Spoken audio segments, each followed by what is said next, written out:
ball mark. Hall trying to feed it back to the circle. Gets it back off a stick, and Stankoven scores! Logan Stankoven on a one-timer for the circle. They blitz McCollum with 2. Down to 3 seconds left. Kuminga. Yeah! The 3-ball rattles down. 2-2. Benintendi drives this one deep to right field. Get out! It's a Betty bomb in the ninth, and the Sox take the lead. Good morning. Welcome in Hurrdat Sports Live. That's DB. I'm Ravi Lulla here at Hurrdat Sports HQ. What's up, DB? How are we doing? Oh, we're doing all right. How are you? Not too bad. Not too bad. I brisk out this morning, you know? No, I like that. I like that a lot. Dogs did what they had to do. Very efficient. Although, Biggie, I just keep telling myself slow motion's better than no motion. That's true. I can see all the ridges on my man's spine. It's very sad. Yeah. Yeah, it's very sad. It's very sad. He's only eating about half his food. I think I might move him over to wet. Oh, yeah. Wet. We did that with Tally at the end. Maybe mix it. Maybe a little wet, a little dry. Makes it a little easier for him. Yeah, that and the fact I think That thing wet. I already sprinkled cheese in there for him. Oh, yeah. And I give him his little sedative thing with just a smidge piece of ham. Yeah. So he gets a little real people food. Keep that female dog of mine off the table. How's it? Did you start putting the chairs up or what? Yeah, I showed you the picture the other day. You showed me the one of her on there. Yeah, not the day I went home. No, the second very one. next day. Yeah. With the whole table stripped down and she's still up there? Yep. Oh, yeah. She's vibing. She's a whole different. Have you considered this? Maybe the boy dogs are bothering her, and that's her safe space. No, she runs. She runs the show. She runs the show. All She's right. pretty tough. I'm just trying to give alternative views here. She's a little cuddle bug. She likes to get between my shoulder blade and my cheek. Oh yeah, and even when she sleeps, she puts her head. Oh, she comes up high towards my face. I don't know. Maybe she likes this beard that I'm not cutting today. It probably gives her a little warmth in there, Oh no, she's just little. She's like a little. She's not passenger princess. She's a pocket princess. It's true. You probably fit her in one of those vest pockets. 9.9 pounds. I got her spade appointment. Yeah. She's not gonna stay the night. No, I found a little. Well, actually, Juan. Going Juan. Oh, he gave you a place? Yeah, and it's Husker. It's my original Chihuahua. Mm-hmm. It's his spot, which was years ago. I was forced darn near at gunpoint to get rid of him the morning Caleb was born. That's low nesting was going on, and it was like, get rid of the dogs. And I was like, yeah. Oh, yeah. I'm going to be, yeah. Yeah, we're let that ride. Yeah. So that was Husker's. That was Husker's spot. And my other one, Peanut, was apparently stolen in Kearney when I was at training camp. Suspicious. Very. Suspicious. Especially since he turned out to kind of lose his mind. Suspicious. He was my guy though, all through high school. I gotta ask my man Kravanik, if Chris, Crazy Chris, if he's seen him, because we used to kind of be running mates a little. Yeah. But I had to leave him alone after was very upset after my dog being stolen. Yeah. So I've had 3 Chihuahuas and 3 Frenchies. Little dog guy. Apparently. Not by design. Never ran my own household, so I didn't. It's on the receiving end of what I got to get. These are your options. It wasn't like that. Oh, okay. We're back on that again. Well, I don't know. I didn't know if you were given multiple choice or no. It was just made clear to you this better be a small dog situation. Yeah, it's a small dog situation. Yeah. I binged 4 episodes of The Bionic Woman. You guys would be glad to know after the draft. How did that go? And a lot of. So can I just say this about the playoffs? If you don't I get, I don't like the NBA and blah, blah, blah. There's some good ball going on. Mm-hmm. And the crowds are hype. That Hawks-Knicks game was awesome. Yeah, the Knicks rot. I'm glad Rico's not here today to deal with this. I'm just like, I'm keeping a buck. Like, you can be they're not good. No, they've had these same problems all year. They're Like, not good. These are the same problems they've had all year. And it's. But I am captivated by Anthony Edwards grabbing his knee like every 7 times down the court, but still just yamming on just people. Dunking on people like he's prime Sean Kemp. Dude, he zero cares. Denver's in trouble. I hope so. We're crossing our fingers. But don't you want the best match? No. You're going to be watching OKC. That's fine. My agenda is more important than your agenda is having Wemby meet. No, my agenda is getting Jokic out of the greatest of all time. You're such a hater. Yeah, I need people just to understand that goats don't lose in the first round. Shane, Sabres up 2-1. Is that series tougher than you thought? The Bruins were a heavy dog. Yeah, that is tougher than I thought. They're battling. And I mean, everybody was picking Sabres. Yeah, I know. We have a colleague. He's practically a child, but he's in the same business we do. I told him I almost made the Sabres. I said it, Danny Garcia. Mm-hmm. Almost made the Sabres my dark horse. Yeah. I thought about it. Mm-hmm. And that's still not a bad pick. Nah, I can't go get it now. That's how you win golf tournaments. But he looked at me like this a-hole. We're gonna try to be. I told myself this morning, I'm gonna practice a little more kindness. I don't believe that. Oh, I know. Well, I can't get any nicer to you dealing with what you say to me. Although I did have like a little 8-second snapback yesterday, and then it went away. I can't maintain my anger level like I used to be able to. Where was the snapback? I don't even remember. You said something super slick about the calories, the protein. Oh yeah. Yeah. And I was like, okay, this is in my wheelhouse. I'm gonna go ahead and. I still feel like you wouldn't have done that if we didn't have the. It's not true. If we didn't have the audio issues to start, it's not. Oh, you let me get away with way worse most of the time. So that one though, like I pay pretty close attention to. Like I don't luck into proteins. Okay, you know what I mean. Like that's fair enough. That's but this is really bugging me, and I can't multitask. I can't find my glasses, and I have like 55 pair. I feel like old boy on the Jerky Boys. You know, I can't find my glasses and my shoes. Oh, Emmett's got a 4-year-old blue heeler and a 6-month-old husky. A 6-month-old husky is a handful. Dude, WTH. Oh, you're just losing lenses all over the place. You need me to help you out here? Yeah, please. Hi, Emmett. A blue heeler? You got both those? Got active dogs. You have some land how or much something, yard man? do you Exactly. That's what I was going to say. How much yard you got, Emmett? By the way, nice draft last night.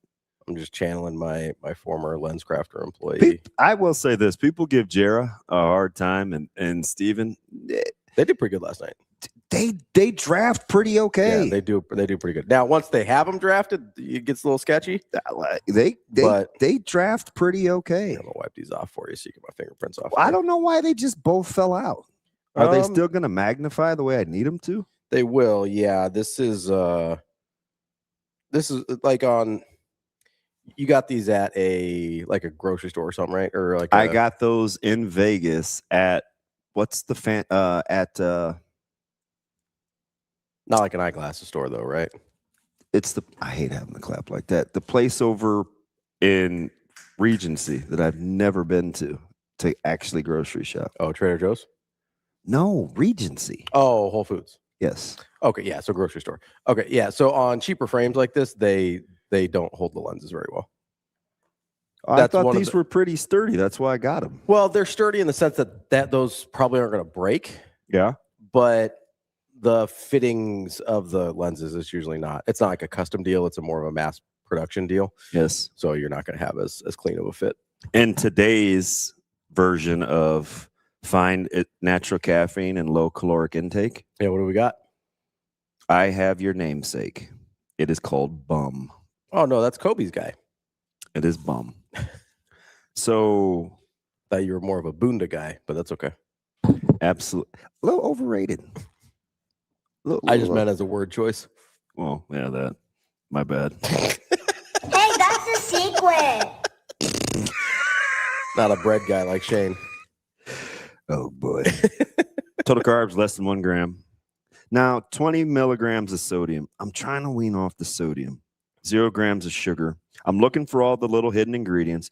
But guess how many calories? Under 1 gram of carb. What's fat and protein? 0. Yeah, this is 0 grams of protein. And it contains no fruit juice. I mean, if there's no sugar, no fat, and barely any carb, or if there's no protein, no fat, and barely any carbs, you're probably talking like 5. That is on the dot. That's what I'll be honest, I don't know where the 5 is coming from, because if the 1 gram of carbs is supposed to be 4, I don't know where they're getting the other. I'm just going to go ahead and guess that this can't be good. Can I smell it? Yeah. What do we got here? Do you even know what flavor that is by the smell? No, I don't. Yeah, that's how you know I'm in trouble. It's cream soda. Good luck, man. I mean, cream soda's, I don't like cream soda. I think cream soda's fire. I know you do. I think you should wash your mouth, though. That's also not going to be the right color for cream soda, so I don't like your chances here. I mean, I can't believe I'm letting you smell this, but like 0 scent. Yeah, I'm getting nothing there. Yeah, and my olfactory's pretty good. Yeah, yours is better than mine. You have a better scent palette than I do. Oh, it's very subtle. Oh, so it's like a LaCroix. It's very subtle. Anyway, I guess we should have a show. Enough of my. Oh, don't act like it's bad, because I'm surprised. No, that's not bad. I don't like cream soda, but because it's subtle. You're gonna have to finish that now. I will. Don't worry about it. Thank you. Because it's subtle, it actually doesn't bother me much. The cream soda is a little rich for me sometimes. Like if it's too heavy. Aren't you a big dessert guy? Not really. No. Did Did I tell you I was really bored? I have 0 friends in the daytime. So, well, Aaron. But what about me? You don't answer so you're not a good daytime friend. What do you mean? I don't know if you like go to take a nap or go back to work, or how often do I not answer your phone calls? Kind of a lot, but you call back. I almost never don't answer. You call back. I may not be a great daytime texter. Yeah. It's I don't do it much anymore with you. My bad. I'll work on it. That's fine. I'm not hurt. I see you plenty. Hopefully not tonight. So I forgot what I was gonna say. You don't have a lot of daytime friends, so you were texting. Oh, damn it. I forgot what I was gonna say. Cream soda. It's really bugging me. I got nothing. I know, me too. Sorry, didn't mean to distract. What a hole in the head. It's not good. We need to work on that a little bit. I think you're okay on the sodium there. It's like 1/100th of what you're allowed for the day, so you should be okay. Yeah. All right. I'm back at it then. I think you'd be all right. Are you sure? I think so. Yeah, I don't think you have my best interest at all. I always do. Yeah. Do you think I should have opened this letter by now? It has a Christmas tree in the logo. Yeah, maybe. It's fine. You should probably, you should think about it. Yeah, I'd like to shout out Sam Warner. Southampton Road in Lincoln. That's nice of him. Yeah. He sent them to all the crew at the radio network. I saw it sitting on the table the other day. Oh, man. Is that like a note from a kid? Yeah. It's a little old, but still means the same. I saw the handwriting. I thought it might be. I don't want to assume, so be careful how you talk about people. Your penmanship may suck too. Thank you for everything you do in your Husker coverage. I appreciate your it helps me understand the game much more on a deep level. Keep up the great work. Have a great holiday. Aw, I should have read that 4 months ago. What? You probably, yeah. It's got Christmas trees on it. Maybe you open that thing up a little sooner. Zip it. I have one more question. What's that? Not to you, to Shane. Shane, are you at all concerned about any sort of a deep run for your Avs? Yes. Shane's the only one I can talk to about hockey because you're not my friend. Yes, absolutely. Unless because Steve wants to call in. They usually kind of falter a little bit, and it could swing back. The momentum one game, it could swing back to LA. Hot take. Real easy. Yeah, momentum swinging. Hot take. 4-2. You feel like it's 3-0. It is 3-0. I know. But do they look like a team ready to hoist the cup? Maybe. They can skate their bundas off. They can skate their bunda off. The puck luck is in there. They have the puck luck right now. So how many caroms constitutes puck luck? I'm not a huge I would say fan of the term. You don't But seem like I a have puck luck seen guy to me. I've seen some fluky goals, so Sure. I'll Like- entertain it. The Gabe one last night was fluky. Okay. All right. I just trying to get an idea because people say that a lot, and it just Right. becomes one of those catchy things. And I'm Yeah. like, nah, he was in position. He got the stick up. It was a nice deflection. Now I have seen I've seen a puck hit both posts, right? Like that's and pop out. Yes. Yeah, that's- that's hard to do. Yeah. Well, you saw it in the Olympics. You saw a top Mhm. side not going. Yeah, which I don't even know, like from a physics I know, standpoint, how sports that's science. possible. like, Yeah, it went top right, left post, right post, did not go in. I don't know how that even ding, ding, ding. happens. Like you'll never. It's like, huh? So you're not worried? No, I'm worried a little bit. Yeah, I mean, because it could swing back real easy. Because the Avs have done this before. Yes, they have. Yeah. And you got really. And now the nice thing is that they are playing with their full team, and they hadn't done that for a long time. Yeah. Who's your favorite? McCarr? McKinnon? Cal or Gabe or Yeah. McKinnon. I mean, it's hard to choose. I mean, they're all solid. Okay. I mean, they have they. You didn't ask who the best loaded. is. Who is your favorite? Who's your Who favorite? do you like the most? Probably Cal. All hail Cal. Okay. It's not a bad pick. See, I that, need that wasn't hard. no, but I need But, to. well, I need to it's hard get to you choose invested between in the three. hockey. I like watching it. I have a hard time following it at the same level that I do other stuff. Okay. I don't. Here's part of the thing for me is I feel like I need to understand well sort of the the strategic thought process in a sport to enjoy it. That's fair. And I feel like I'm so far behind on hockey that it's a little overwhelming, if I'm being honest. I like the drama of the playoffs. I love watching Olympic hockey, but on like a night-to-night basis, it's hard for me to enjoy without the stakes because I just don't understand it on that level.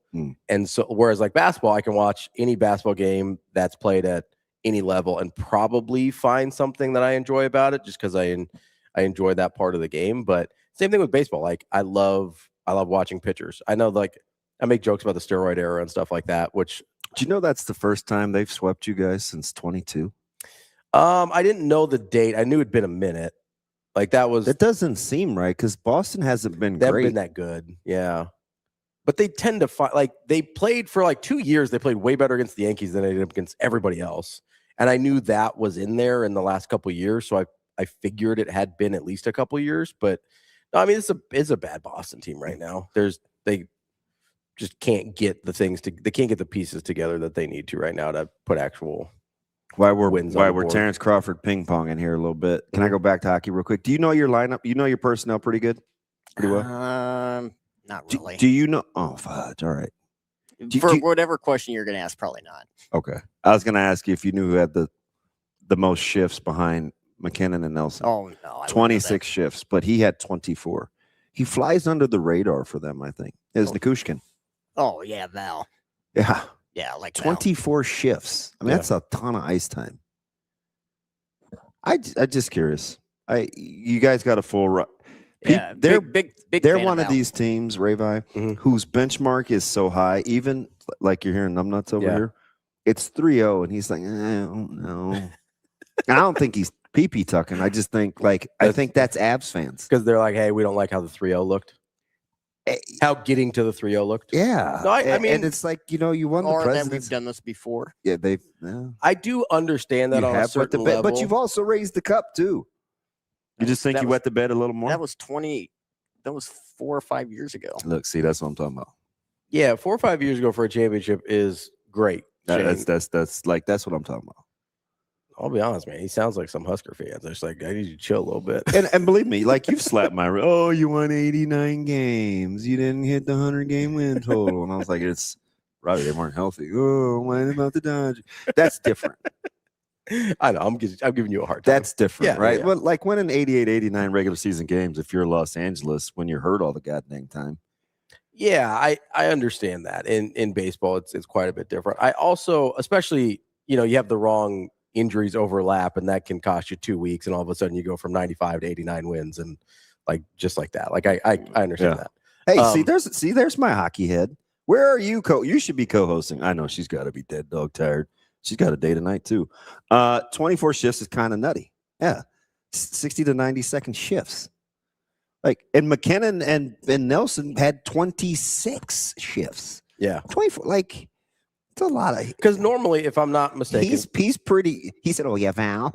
Yeah, Val's pretty great." Correct me if I'm wrong. Normally, a hockey player over the course of a game plays between like 15 and 18 minutes. Is that about right?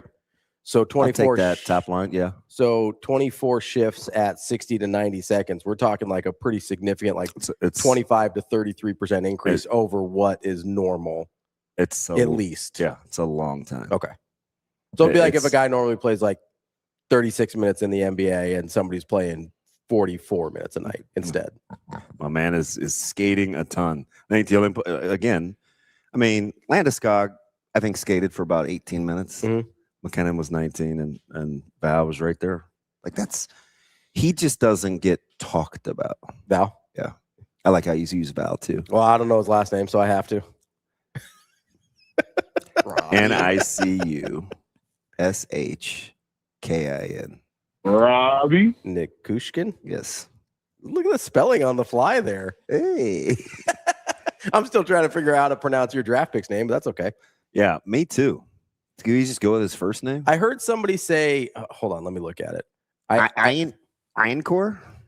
No, it's like the I is soft, I think. It was Iancore? Ehenachor? Henachor? I think. It's a Henachor? Or it might, I think it was a soft C, like Ehenachor. Why don't you just it's not. I think it's Well, that's how somebody said it on something I was watching last night. So everybody kept talking wrong, about him being this dark horse because he was so young and malleable, but kind of a mauler and hadn't given up any sacks. I'm not mad. I'm not. I knew they were going to get a D lineman. The neck injury has been a little bit more worrisome for them, I think, in the offseason. So they knew that they were going to have to go get a lineman. But that's what you get for drafting these Georgia offensive linemen. No, I'm just kidding. But by the way, were you surprised Freeling took a while? I don't know. I was surprised by a few. He was like the hot tackle. Yeah, I thought the range he was looking at was only a few spots above that, though. Yeah, it was weird too. You don't take a tackle for the first 6 or 7, and then the next 7 out of the 20 some odd picks were tackles. Well, yeah, I mean they ended up with 9 offensive linemen in the first round. Yeah, I get it. Everybody, did you like the narrative? Hey, it's not a great draft. I can't wait to see how this thing turns out. No, I think that's stupid. I think people look at a couple positions and they're like, oh, not a great draft because they look at quarterback. That's number one. If it's bad quarterback draft, it's a bad draft. Guess what? It's a really good offensive lineman draft. I think it's a pretty deep receiver draft. I actually am I the only one? I am so sorry. No, go ahead. What was wrong with Mackay Stevie Wonder Lemon? It seemed like maybe he had something. Hey, man. I'm not trying to make accusations here, but Mackay, man, how about the oh man. You know, I'm just saying. They got a dog, man. They got a dog, man. Okay, stop rocking. He's a weird dude, though. Oh man, like that's my only hesitation on him is like he's a weird dude. He was weird. I'm kind of dizzy. I shouldn't have. He was weird at the combine. Why did you put the glasses on to close your eyes? Because that's a good point. They're not sunglasses. I was like, what? I don't understand what the point. I don't know. I felt like it was better for my character. Fair enough.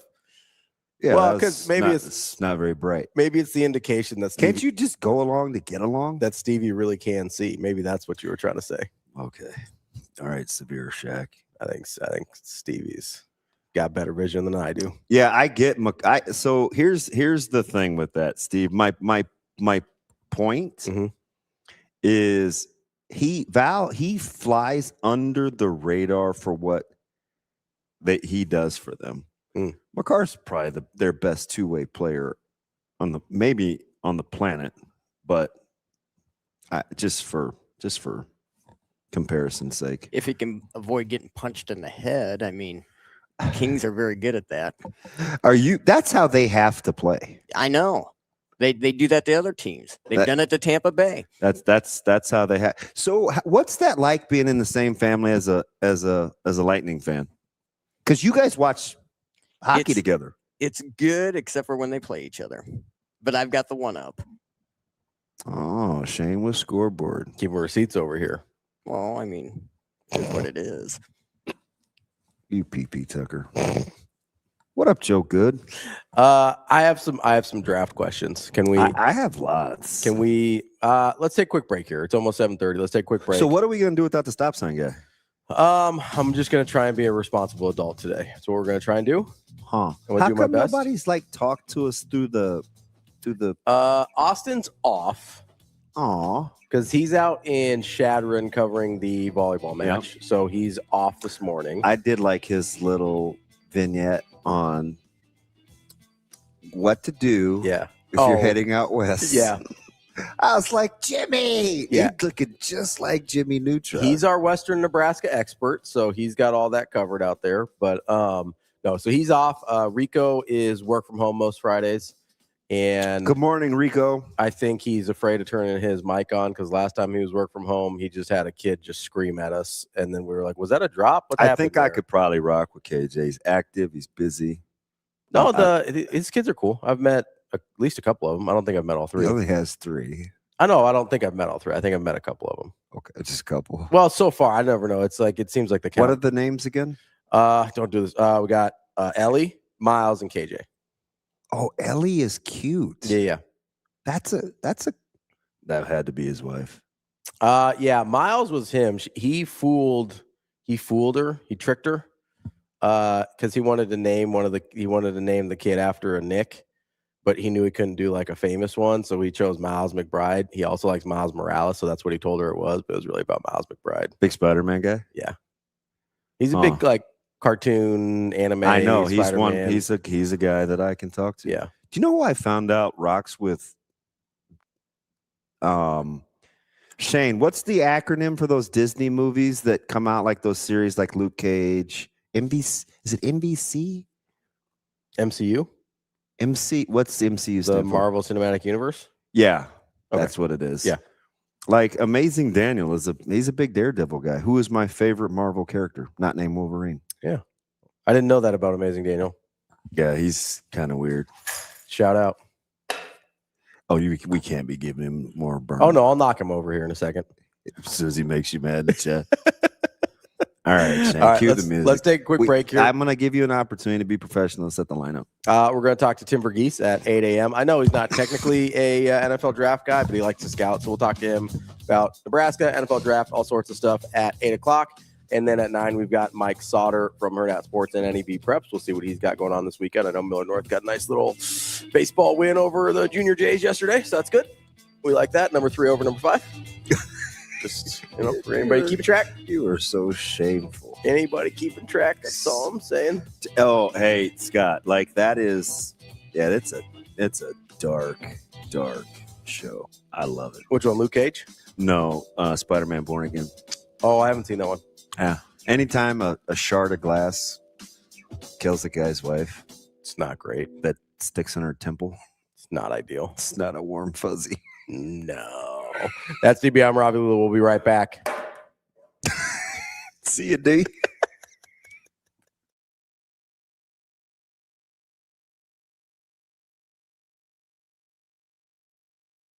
It's time to shift into spring at Edwards Kia. Lease the 2026 Kia Seltos LX as low as $198 a month. Shift into spring for less. Spring on this deal before it's gone. Drive away with more this April.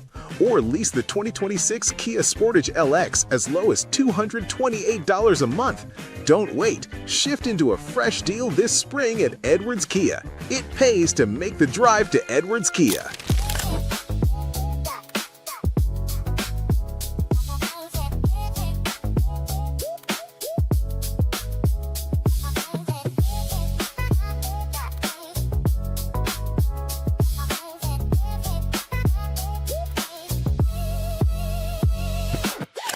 Yeah, Thomas is great, honestly. I think he allows us to just go do not necessarily whatever we want to do, but kind of just go play our game and go figure it out ourselves, which is honestly great instead of having, he could just tell us exactly what to do all the time, but he lets us go out and do whatever we want, which is just great. He has full trust in us all the time. Yeah, I think our practices are pretty designed to always be working on that setter-hitter connection. We always have this chunk of time where that's really all we work on. We work on our different routes, working on, even if a set is perfect, kind of how we can score in different ways. And then honestly, just the way our practices are built is to just work on that all the time. Yeah, I think right now me and Merritt are kind of in the same boat. We just kind of went in on a little bit of a whim, and this whole season we've kind of always just been on the same side together. So to be able to put that into gameplay together is just that much more special.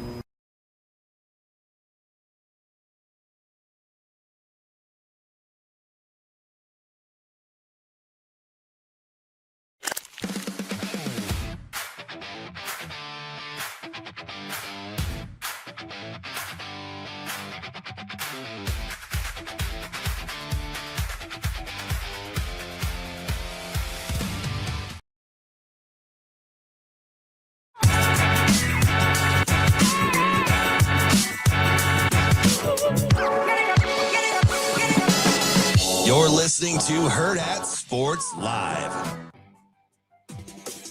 Welcome back, Hurrdat Sports Live. That's DBM Ravi Lulla here at Hurrdat Sports HQ. Somebody asked in the chat earlier if I was wearing a lab coat. No, this is just a white pullover. There's a little quarter zip here.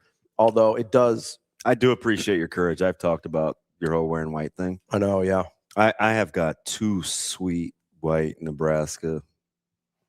One is a little thin hoodie. Oh. The other is a quarter zip. Yeah. And I just don't have the stones. I told you I did it once. Yeah, you don't even like at Arrowhead. You don't even like eat in public very much though. So like you should be fine. And I don't know what I got on it that first broadcast against Cincinnati, but I know I was wearing Casey out, just rubbing my sleeve. I could see it. Well, that's like probably that's his first game too, so he's probably and I'm like feeling some kind of way. Boy, man, I'm like, and you snap that thing on the 24-yard line, and I'm thinking, I'm like tweaking or something. I know, right? It's like, like if he thought you had a little Tyrone Bigham's going on or something. I don't even know. Nah, he would know who that is, but.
To be seen. There we go. Damn it. We're blurry again. Who but we're did back. that? I was getting ready to act a fool in the dark. Yeah, I know. It's speaking of acting a fool. Can I time out. Time out. Yeah. What's with the? Is this directed at me? Because you sat up in the seat. No, this is not about you. This is not about you. It's about other people. All right, what happened in the world? Talk to me. I don't know if you remember, we interviewed Coach Rule this week. Yes. Thought it was a good conversation. Talked to him for about an hour. And apparently a lot of other people thought it was a good conversation too, because it's a lot of the rest of the sports media has been talking about, which I appreciate. I appreciate it more when you give us credit for actually doing the interview, but I do appreciate people valuing our work in a way where they feel like it's noteworthy to talk about. Yeah. I do have to say though, I'm struggling a lot with whether it's the lack of attribution to where the attributing to the source of where the interview came from and where all this information that we have gifted the media free content for a week in the middle of April. Like that's a very nice thing that we did. And that what do you mean attributes? Like if we use a clip from Husker Sports Nightly, we say, hey, it's from Husker Sports Nightly, or we put a little tag on there, or like we tell people where this came from. Or yesterday when I used the clip from Rich Eisen, I said, hey, this is Tom Pelissero on the Rich Eisen show, because that's where it came from. Okay. So that's can I just tell you how I feel right now? What's that? My stomach is I have a little queasy going on. Because I know you're going to say something crazy. So that bothers me. And then it also bothers me, and we've dealt with this a lot, right? Where we'll say something on this show, and then someone else will say it, and it pass it off as an original thought.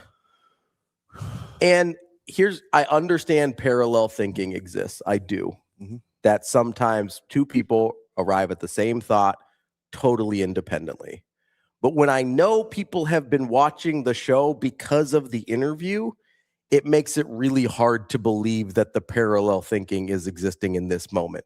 Feels a lot like you're just grabbing things and saying, hey, look at this original thought that I have, when I have literal video evidence that is not the case. Who said what you said? So can we, Rico, I think you're in the chat, right? TK already knows. Oh, geez. So Rico, can we play the video of? Shane, do you know what's coming? I do not. I believe this is from yesterday. Rico, can you play the video of Evan Bland and Sam McEwen talking about the interview? Oh God. Touched on like the kind of the Midwest sensibility stuff. Yes. But I think that's a part of it. Like if you're a Miami fan right now and you see all the money that they just pumped in, you're like, absolutely, yeah, Right. we're the U, baby. Like this is what we do. Right. I think Nebraska fans, even the thought that they would spend the most money on their roster of anyone in college football, I think you're split as a Midwestern Nebraska fan. I think you're like, cool, but that's not really how we roll. That's not how I roll in my life. Mm-hmm. That's not how I roll in my business. Don't really want my family to be about that. Like we want to be about hard work and innovation so I think there's some kind of cultural tension in there that we're also having to wrestle through. Amen to that. That's terrific commentary. I couldn't agree with you more. So that's from yesterday or maybe the day before. Rico, can you go ahead and play this clip of one DB on April 2nd, which is before this week? Oh, the misconception is like where Nebraska belongs and in the pecking order from our vantage point, mm-hmm. or from everybody else that they're dealing with relative to who they're competing against. So we think in our mind, well, you got the money, just go get them. Mm-hmm. Or you have the money, spend it. Yep. Or I've seen the revenue. Like some of these programs are willing to run in the red. Mm-hmm. Nebraska's just not. They're not going to operate that way. So I think one of the things, it's like this with NIL. It's like this with donors. Nebraska has this thing that I think it's very unique, where we have this way of life, super ag, super work hard, get what you earn. We're not going to give you anything. Mm-hmm. There are no handouts. Like that's kind of the crux of who we are. A very fiscally conservative people. Yet we're in this era where it's about spending. Mm-hmm. We need to spend. And so I'm thinking to myself, we say that, but is that it's like you look in the mirror and it's like, oh man, is this who we are? Because ask any of the last 5 or 6 ADs mm-hmm. about the perception of spending. I would guess 4 of the 5 would tell you that was part of the hardest part of the job, mm-hmm. was the perception of spending. Because where you're getting those resources from, you have to find somebody that says, hey, I trust you to be a good steward. Do with this as you will. Mm-hmm. And it may go against the core of who I am as a businessman or how I've made all my money. Yeah. Those sound pretty similar to me. Okay. Now, listen, I'm open to this idea of parallel thinking. Like I said before, here's what I'm just going to say, though. We play nice with everybody. We bring on guys from the Omaha World Herald. We bring on people from KETV and 1011 News in Lincoln, and we bring on people from other entities that could be considered competitors. We play nice with everybody. We don't have, All I'm asking is that occasionally, and by occasionally, I mean every single time you use anything that we've done, just say where it's from. We're not mad at that you're using it. We know we do good work. I didn't even. It's fine. Just like, oh, hey, this is from Hurrdat Sports Live or Hurrdat Sports or whatever. Like, that's all I'm asking. That's all. I don't think that's a big ask. We honestly, we talked. This is a thing that we had to get better at when we were using some clips from Husker Radio Network. Jess is like, hey, can you guys make sure? And I was like, you're right. Absolutely. That's our bad. Now, every time that we use anything from Husker Radio Network, they get the attribution because they deserve it. They did the work to make it happen. That's all I'm asking. Yeah. We play nice with everybody. Just play nice back because we don't have to, and you won't like that. That's tough. Anywho. Sorry, that's all I had. Sipple did give us credit, Jack. I appreciate that. Sipple's a good friend. We like Sipple. Yeah, Sipple has been incredibly complex. Sipple may be going through a post-old man midlife crisis. I'm gonna have to check. I'm gonna check on him. I'm just gonna say, Sip, you good? Listen, I appreciate Sip, and I appreciate. I feel like a penguin. I'm sure there are lots of people out there that that have given us credit for the work we've done, and I've singled out the ones that maybe haven't. I think we're nice to everyone else. I'd like a little reciprocation. Okay. That's all. All right. Kumbaya, s'mores. And it wasn't even me. That was your thought. That was your just one little. That's all. That's all. I knew. I was like, oh God. I knew you were getting nervous. Like, I know you were getting nervous. Yeah. I mean, I get it. I get it. Right. At some point, it's frustrating. At some point, I need to toughen up too. So it's frustrating. There's certain things I'm going to stand on business about, and that's going to be one of them. I appreciate that. You do you want to take a break before the draft questions you have for me, or do you want to? Let's just roll right into it. Let's roll right. Then we'll get to TV because why did the Chiefs have a great draft? I know you like your man Delane. Why'd they have to trade up to 6 to get him? I'm not sure they had to, but I do think he was the first corner coming for sure.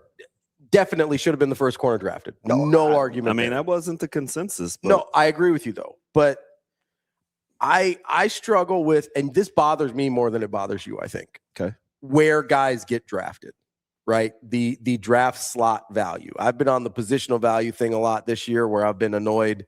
And you know, I was talking to our guys in the Discord during the chat or during the draft last night, but I've been really annoyed with the positional value thing and how we're just like, yeah, it's cool to draft wide receivers wherever, but God forbid you're a safety or a linebacker.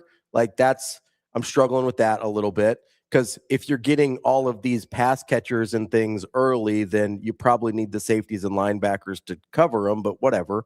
Let's not pretend like that makes any sense. But if you're looking at a team, like I don't like wasting draft capital. Right. So if you're the Chiefs and you're sitting there and you go, okay, I don't like who was drafting Delane before them at 9. Yeah. That's the thing I struggle with. Now, I know I get the people get fooled, right? Like the 49ers traded back out of the first round twice and they were not taking Lomu, the tackle. Like they weren't taking him. That wasn't a thing that was going to happen. The Chiefs, I think it was, or no, the Patriots got smoke screened a little bit, like it happens, whatever. But if you're sitting there, and I thought they were waiting for a pass rusher, and if they were I thought they were just waiting, trading up. They ended up getting their pass rusher, though. I know.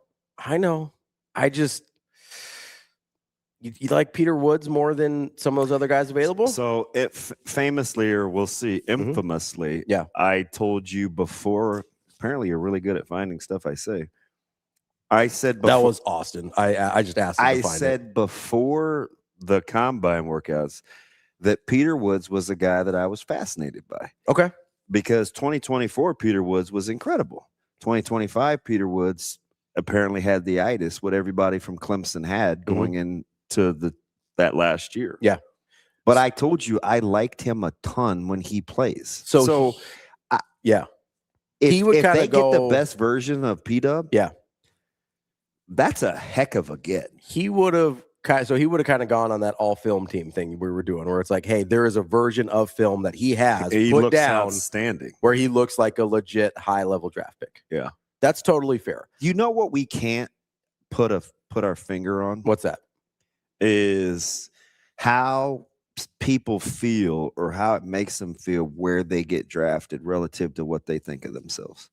So so like the draft slides. Yeah, versus you may get the best version of him just because he's pissy. Sure. I mean, you're going to get the best version of Ruben Bain. I'll bet you that. Goodness. And you know what's funny about him? Yeah.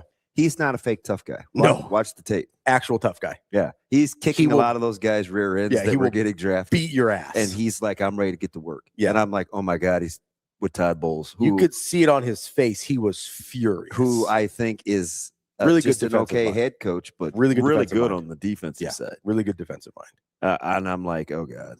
And you know I'm all in on Ruben Bain. Oh yeah, that's So we've been lockstep on that one. yeah, I'm like color me curious. But I mean, I've been asking for like 3 months, basically since the end of the college football season. Like, when these drafts started coming out, it goes, we're really not taking him in the top 10. Like, that's what's happening. you know what's funny about that, Cornflicted? Way back when, a couple months ago, when we had Ryan Roberts on, I asked him about Banks specifically because he had his bowl game, not bowl game, the All-Star game prep. He was a terror. I mean, he was whipping guys at his All-Star event. I can't remember which was it, East West.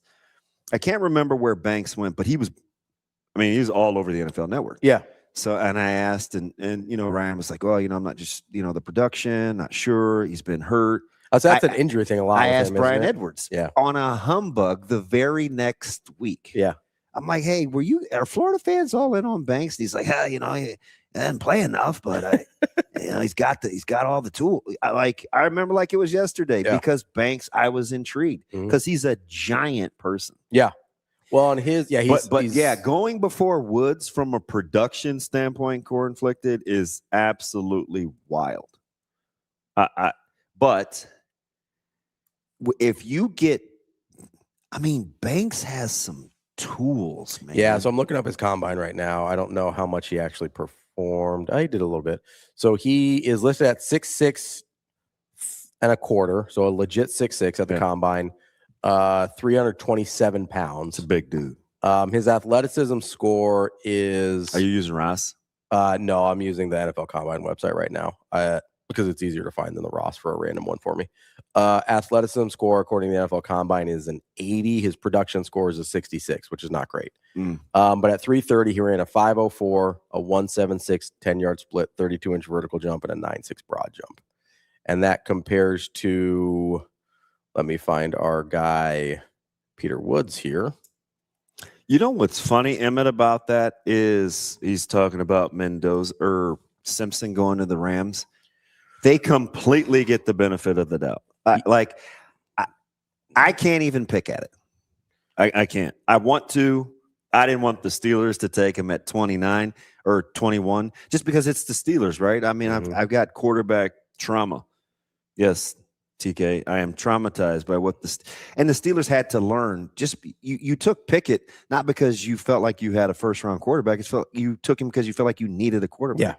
So don't fall into that again, right? But McVay, what am I going to tell him about quarterback? My mind had Stetson Bennett looking like with a few more reps, he may be okay. Like I got no qualms. And Simpson's uber talented. And he can chill. Here's my problem with the Simpson pick. There's two things. Number one, nobody else was taking him that early. So like if you can trade, you don't know. You don't know all those stories about people trade. Not at 13, you're right. Right. I'm not saying he's going to fall into the second round, but like, yeah, if somebody was going to move up. But I think it was probably late 20s, early 30s. Maybe. So like I really struggle with, if you're being a good steward of your resources, not dropping back even 7 spots The quarterback on a rookie deal, and now you get to go back and continue to build. I get that, but here's the other problem that I have with it is you didn't pick up any draft capital all along the way to get a guy that wasn't going to be valued at that spot. If they get a receiver here, that roster's legit. Number 2, though, is, and maybe they didn't love any of the receivers available at 13. Yeah. Although people said that they liked Mekhi Lemon, but the report was out there that they loved Ty Simpson too. People just weren't sure if they were going to pull the trigger at 13 or if Did you hear the whole Steelers, Eagles, Mekhi Lemon thing? What network do you watch? I was watching NFL Network. Okay. So the Steelers were on the phone with Mekhi Lemon because they picked after that time. They were picking after 20. Dallas. Yeah. And so Eagles must have gotten word and Eagles swap spots. Yeah. Move ahead of the Steelers. Yeah. Mekhi Lemon's not answering the phone because he's on with the Steelers. So he's getting drafted by the Eagles and not answering the phone. Hey, you're our guy. Because he thinks he's getting drafted by the Steelers. Philly jumps ahead. Yeah. They get Lemon. And then did you see what the Eagles football Twitter account tweet out? Call of a lifetime.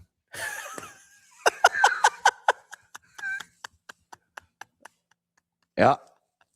Yeah. How about that? So you know who I give the benefit of that? I would have liked a Hines Ward mentality, even though I think Hines Ward is grossly overrated. I would have loved a Hines Ward mentality with Mike McCarthy because McCarthy comes across as milquetoast a little bit. And I just want the Steelers to return to kind of that edgy, you need a tough guy. Nasty toughness. You need a tough guy in there. And you have to have a couple of those guys on offense. Yeah. Right? That's when they were good. Especially, Ben was a jerk. Especially if you can get some that aren't just the linemen, right? You kind of expect a certain mentality from linemen. So if you've got like a quarterback or a tight end or whoever, one of the, pretty boys, that is a little bit of a tough guy, that helps a lot, I think. Yeah. And again, the Eagles are another one of those organizations that get the benefit of the doubt. So that's what I was going to say is if the Eagles do something. That's how I feel about Simpson with the Rams. I want to be bothered. I am bothered. Listen, watch him spin it. No, I know for half the season. And then the other half of the season, he looks like he can't play broke. I get it. That's my problem. I get it. But he gets to watch Stafford. If Stafford stays healthy, he gets to chill for 2 years. We've seen it work with Jordan Love. We saw it work with Aaron Rodgers. You know what I think my problem is, if I'm being totally honest with you? You're closed-minded? Not a nice person? That's true, but not the problem here. Burnt the roof of your mouth on a breakfast burrito? I did a little bit. It was more my tongue than the roof. What else could we like? Here's my problem is I'm having with Matthew Stafford, a guy that I do have an affinity for, although not to the same degree as this other guy I'm going to bring up. And the Rams have done a much better job with Stafford's end of career than the Warriors have with Curry's. But it feels like, hey, we had an opportunity to give you a piece here that could have been really helpful to get you another championship in this window of a guy that we both think is a very special quarterback. And instead, we decided to build for the future. Yeah. That's what bothers me about that pick. I don't know, man. It does. I mean, that's now coming from a philosopher, this is rich, but I think you're overthinking it. I don't think I am. I think really good quarterback talent. You're not rushed, and you're with the best in the business. Yeah, that's fine. I mean, you're learning from the consummate pro. But if he's the best in the business and he can turn guys like Stetson Bennett into looking functional, then why do you have to get this guy? Because Ty Simpson looks a lot like college Matt Stafford. Oh, I don't know about that. Well, it stands the arm talent. And I mean, like big, but like can make a lot of, he doesn't, I mean, I'm going to say this because people are like, well, no bleep. Stafford's arm talent is extraterrestrial. Is elite. Yeah, it's alien. But he's got good arm strength. He's got good size. He comes from a pro style offense, and you don't have to rush him. I think Simpson's smaller than you think. What? Like I mean, he's only like 6'1". He's not huge. He's got good size for a quarterback. He ain't Mendoza. We're bragging about Mendoza being 6'3", 230, 6'4", 235. I mean, I'm not in love with the Mendoza glazing either. Somebody compared it I think the ESPN Matt Miller on ESPN, his draft comp for Fernando Mendoza, which I think is insane. You want to guess who it is? It's not Goff. It's not Goff. It's way more extreme, in my opinion. I used to like Matt Miller, but then all his stuff got expensive and behind pay. Like he got kind of surly. We used to rock with Matt Miller. Yeah. Who's this comp? Joe Burrow.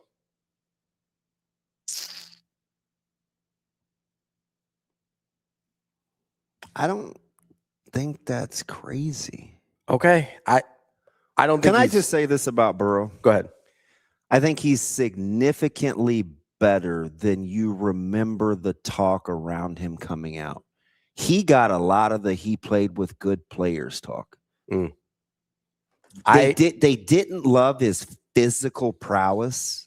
That's not how I felt about him coming out, so maybe I'm conflating. I mean, the he two. wasn't elite arm strength. He was a big intangible guy. He had great anticipation. Dude, like look at some of the stuff on Burrow. I'll try and find some. I don't think it's the at first blush, it doesn't sound crazy. It sounds crazy to me. I don't think Mendoza's in the same realm of talent as Joe Burrow. Maybe their personality, Traven. I don't know. But that's just me. I really struggle if I've got a guy in Matt Stafford who I think has 1 or 2 years left to potentially win another Super Bowl for a franchise. And I'm looking at an opportunity where I'm a really good team and I get to draft higher than I normally would at 13. I'm looking at that as an opportunity to help me win another Super Bowl with Matt Stafford. Are you building for the team or are you building for Matt? I want to go back to something KJ said. So he's talking about McVay's. Mm-hmm. He said something seemed off. Like maybe, I don't know if. So KJ, are you insinuating that you think that's a management pick and not McVay? He says McVay's body language seemed off. No, I know. And it started with, I think that's a lot how McVay is. He's a little weird. He's strange. Very. Yeah. He's a little bit weirdo. But I do see how KJ could think that. Yeah, because that happens a lot. I don't think in that organization. Probably not, but in general, it does happen a lot. Like, I think McVay, they're usually in pretty lockstep. And like I felt like the Rams. Because who is it? Les Snead out there? Yeah. Yeah. I felt like the Rams were in a unique position. If they got a wide receiver they like, great. Yeah, they must not have loved anybody at 13. Maybe they did. And it's the Rams, so they've proven what they could do with less than top flight. Yeah. But I do think they want to move off Devontae Adams. Yeah. Right? So maybe you come back and get one. So you think if Tyson was there, maybe they go that direction? So I thought that they were going to take a tackle that they didn't have to play right away. Oh, okay. That's what I thought they were going to do. I thought they were going to take not a luxury, but a lineman that they didn't need to play immediately. That's what I thought the Rams were going to do. So you thought either way at 13 they were going to, I'm going to use I don't think they were stressed. So you think kind of either way at 13 they were going to take, and I know you didn't want to use this term, but like a luxury pick, like a guy that didn't have to play. The Rams are in a unique spot. Okay. They're going to be really good. Okay. I mean, if you get, once Nakua gets done with rehab, if he's back dialed, you get another complimentary wide receiver. Like they got a lot. Now I don't know if Seattle ain't going anywhere anytime soon. Sure, yeah. And you can get into the Stafford versus McDonald thing, and you look at how the games played out, and they're right there. Yeah. So the Rams, when healthy, are way good. Way good. I don't know what I would have said they needed. I would have probably started with O-line or wide receiver. Yeah, I mean, if I'm in that spot and I see what type of receivers they like, I think I go Mekhi Lemon there, personally. Yeah. Let's take a quick break. It is 8 o'clock. That means we got to get to our guy, Tim Verghese, inside Nebraska. That's DB. I'm Ravi Lulla. It's Hurrdat Sports Live.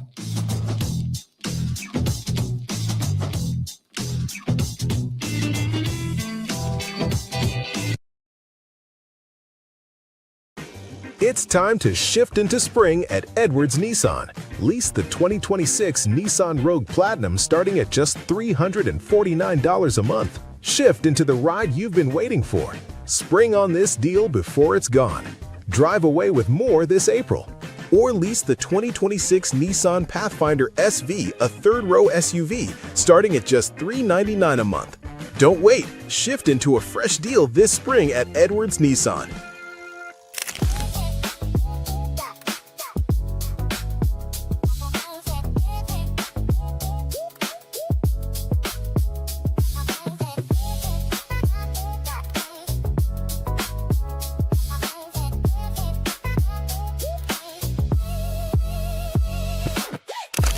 Yeah, I've definitely been following the season, and I'm just really excited for this opportunity. I think we're right at the end, and we're very close to, making or not making playoffs. So obviously it's an important game, but I think I don't feel as much pressure because my team is just really supportive, and we all know the goal and we all know what we're capable of. So not much pressure going into it. Yeah, it was a really weird turnaround. So after leaving, I had like a week at home, went to Puerto Rico for a month, which was just a really whirlwind experience. And then went back home and thought that I was going to be done playing for this season, just given the opportunities and the season being very close to end. And then getting the call to come here, I was so beyond excited. I love the girls so much, and to be back with this group is an incredible opportunity. It would mean everything. I think any opportunity to continue playing volleyball is huge. So getting to do that and with this group of girls and with the season that they've had and kind of everything that's happened, it would be beyond exciting. And I think we're very capable of making that deep of a run. So.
Welcome to Hurrdat Sports Live.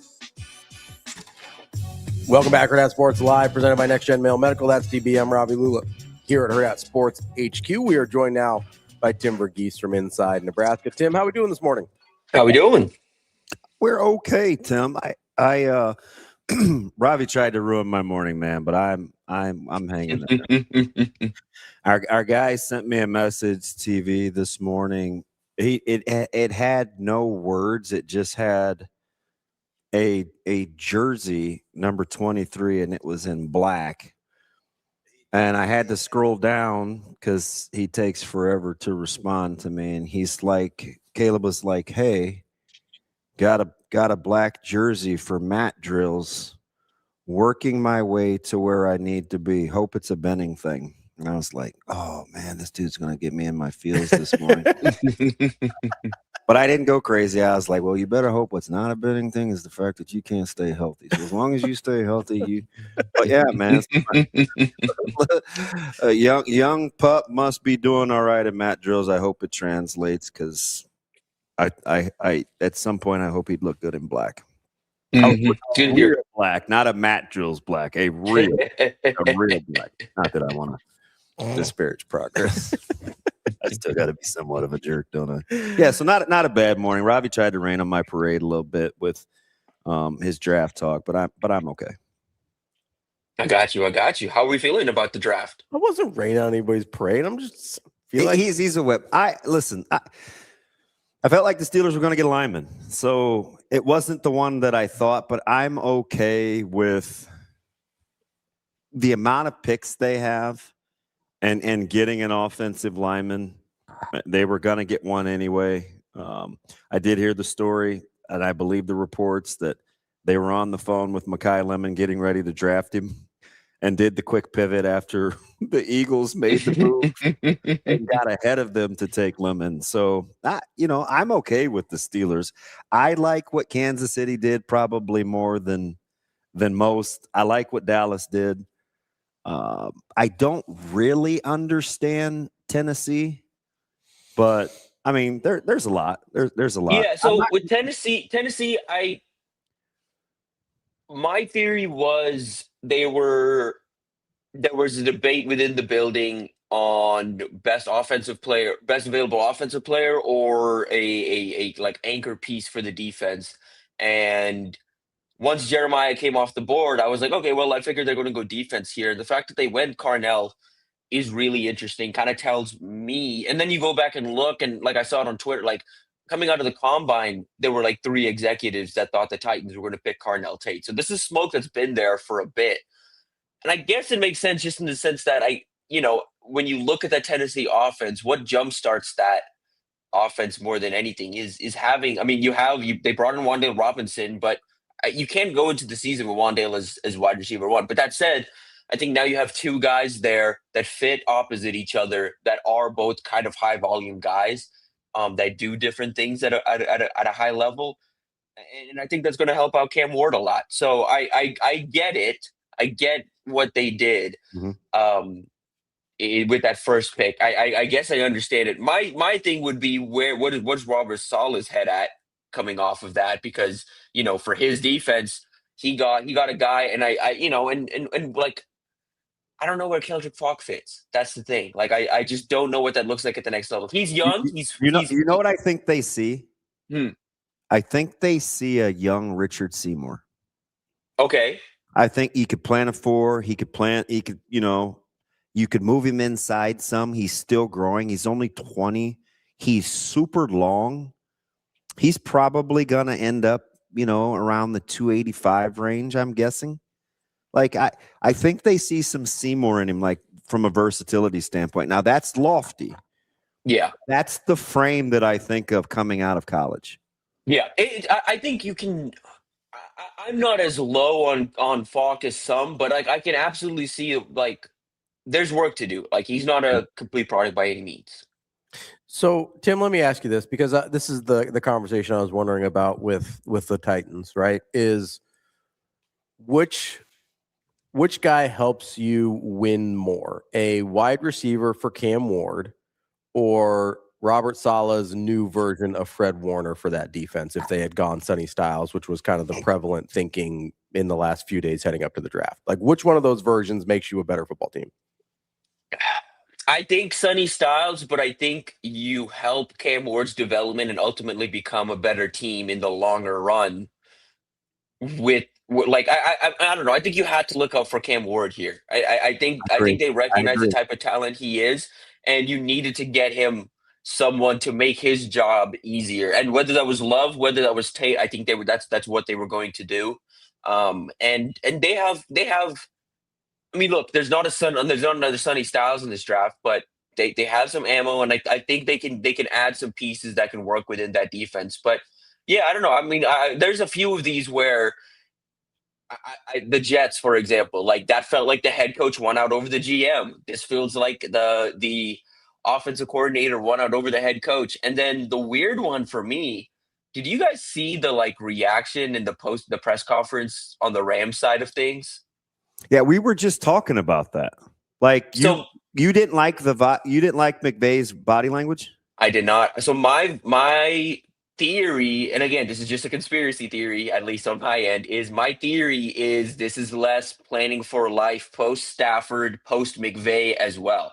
And when he first got picked, I talked a lot in the pre-draft process about how this is a draft where fit really matters, where a guy goes, I think is going to impact how I feel about them. Ty Simpson, hypothetically being coached by Sean McVay, developing under Matt Stafford is okay. That's actually that's as optimistic as a landing spot as you can get for that guy. Like, I feel getting better about that guy's career now that he's there than if he was in Arizona. But if he's not going to be coached by Sean McVay in Los Angeles, then I have some questions. Then I'm like, okay, well, what is this actually going to look like? Because, I mean, I don't know if McVay is going to be there past this year. So that always comes up. I mean, it's felt like he's been 1 foot in, 1 foot out. Where like the window is still open. Like my theory, I think honestly, is he seemed a little pissed at the fact that, hey, this is my last year. Can we get another weapon so we can truly maximize this window? And it just feels like Les Snead and the front office are working towards a future beyond staff, which is again the right thing to do. But while you have the window open, while you have the coach, absolutely understand. Okay, let's go get a Mekhi Lemon. Let's go get a Kenyon Sadiq and really ramp this offense up. So that's where I was at, Tim, was maximizing the championship window with Stafford in particular. But if you think McVay might also not be long for Los Angeles, that's another point. But the other thing that bothers me about this, and tell me if I'm just being too mock drafty and not realistic here, which I'm open to, is it seems I get really frustrated when teams don't maximize draft capital, right? So like if you're 13 and you don't think anybody else is taking Simpson until minimum 21, let's say DB's nightmare comes true and the Steelers were looking at Simpson, like does it bother you when teams aren't like, hey, I can pick up a third rounder or something here and still get the guy that I want? Yeah, it's weird. I mean, because you saw a few teams, especially in the back end, really maneuver that, like really pick up some capital, really, again, for some teams that have lost some capital, really, add some more draft capital that they needed and trade back and still not miss out on guys they maybe wanted or whatever. Yeah, that was weird too. I mean, to stick and pick at 13, I mean, I don't know if Ty was going in the top 20 at all. I don't know if he was going in the first round at all. I don't think that was a pick that, I mean, I guess if they would have to think he was going the first round, right? Yeah. I mean, you'd have to. Yeah. I don't know where, unless it was like Arizona trading back up into it, unless it was maybe the Steelers, unless it was a team in the back end that we didn't know really liked him. I don't know how many landing spots there were for him in the first round. When you're taking a look at a guy like, you more surprised where Bain went or the fact, or where maybe a guy like Sadiq went, where they had to make a move to make it happen? I was pretty surprised Bain slipped as far as he did. That's a really good fit for him, by the way. I do really like it. It's interesting. I think the Jets sneaky have a really fun offense if Geno Smith can recapture any of the magic, because there's a lot there. There's a lot there now. You've got Garrett Wilson healthy up front. And I know there were some Jets fans that wanted Mekhi, is what it sounded like, to work opposite. They wanted Lemon to work opposite Garrett Wilson. I actually really like Omar Cooper's fit in that offense, complementing Kenyon Sadiq. And now I don't love David Bailey at 2. I'm not a huge David Bailey guy. But if you need draft production, I mean, if you need sack production, you are going to get, I would imagine, 10 to 15 from him off day one. I mean, I think he's a guy who can produce a good, like, I think he's Trey Hendrickson to me, like that's not a bad player by any means. I don't know if that's a number 2 pick overall, but again, if you're a team that just needs some sack production, I think he's going to get that to you, but he's not going to win consistently. He's going to have some trouble, I think, in setting an edge and consistently against some of the, but at the end of the day too, he's also going up against 2 pretty solid tackles out there in New York that I hopefully will develop him. Excuse me. Don't know what happened there. When you're looking at the Chiefs and look at them and you see them move up to get Delane at 6. Do you like the pick kind of regardless of the machinations that it took to get there? That's a leading question, counselor. No, I'm asking Kansas City. It's a leading question, counselor. I'm trying to remove my bias of thinking they didn't need to trade up for him. Even though you threw it in. But go ahead, carry on. I'll say regardless of that. So he didn't think about it. Carry on. That was the point. Do you like the fit and the fit and the pick for Kansas City? or would you have liked to have seen them do something else with either the 9 or moving up to the 6? I like the pick. It's just, look, if you're going best available DB, best available DB was Caleb Downs. And and it's positional value, Tim. That's like, you can't, you can be that linear, but it's positional value. Corners are much more valuable than safeties. I absolutely get that. I think Caleb Downs is the type of safety where you throw the value out because of what he means to the defense and what you can do with a guy like him. He is, to me, a Devin Witherspoon-esque, a Kyle Hamilton like defensive back, like where he's transformative. He changes what you're able to do in the secondary. And look, on the end of this, like, Delane is valuable in the sense that I think he is a true shutdown corner. I think he's a guy who you put him on the island, he can stick, and he'll be okay. And you can run a few different things with him. He'll be okay. He can run Spags' stuff. But I know what Spags likes. I know. Like, I think about what Tyrann Mathieu did for that defense, and I think about what Eric Berry. Exactly. Like, I think about all of that, and I'm like, I just probably would have gone Caleb there. I'm surprised Caleb slipped out of the top 10, to be quite honest. I've got 2 of my close friends that are on the Cowboys beat, and they it just sounds like everyone around there is ecstatic about the fact that Caleb slipped to them. He's going to be working in that defense. He's a transformative piece. He for me was the cleanest projection, the best overall player in this draft. I get it. I get Delane, and honestly, I really do like what they can do now up front with adding why am I blanking on the name? You talking about Dallas's kind of revamped front? No, sorry, talking about Kansas City. Oh, Peter Woods? Peter Woods, yeah. I like Woods' fit there too, like in what they can maybe do up front. I thought they were going to go Woods or Bain. And both of those guys just feel they're not the same. They're not the same across the three. But I think they're somewhat interchangeable in what you can do in the front with Karlaftis, him, and Chris Jones. Like, you can move those 3 around a few different spots and create some disruption and get to the backfield. So I like that pick. I like Delane. I just think when you got 2 picks in the first round, you maybe could have maximized. Again, maybe they that's just what they felt. They were maximizing value by taking the corner over the safety. Again, man, this is a personal opinion, but I think you could have really maximized value with a Downs-esque player right there. How about the emergence of, and we saw it because he had the good all-star camp, and he had very limited games, just 3 of them at Florida. Were you surprised at Caleb's Banks emergence, or do you just like the upside that much?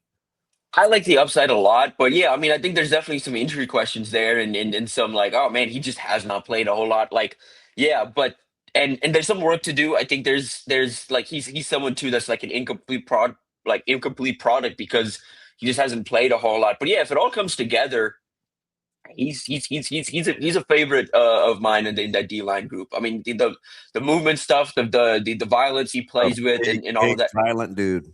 Yeah, like all of that. I there's a lot to like there, but yeah, like the hell's a huge question. What did you think about Price moving into the back end of the first round? It seemed like that was a little earlier than some people had him. Also, kind of ironic that Notre Dame goes no running backs in the first round for like 3 decades and then gets 2 in 1. Did you like that? Did you like that for the Seahawks with Price? I'm a Price guy personally. Just again, that's one of my heroes. Super good, super nice dude, super cool dude. Like, handled his process in such a good way coming out of high school, and again, always had a good head on his shoulders. I think it speaks to a lot of him that he stuck it out and worked in that rotation. Didn't go and try and find a place where he could be a bell cow, because he could have been a number 1 back, could have gotten a big payday somewhere else, and he stuck around. So I think all the credit to him for as a player. Yeah, again, Seahawks. What I'm confused because it's the first round. You could have had a few different pieces there, could have done a few different things, but they also don't have a whole lot of holes. Interesting. How about I'm gonna need more Irish Spring after this. It's the Cleveland Browns. And we always like their roster. They have yet to get the quarterback spot right. But, man, with Concepcion and arguably the best lineman in the draft, you got to feel pretty good about what the Browns did, right? It's sound. It's a very sound draft for them. Very, very sound. Yeah, like there were a few where I was like, yeah.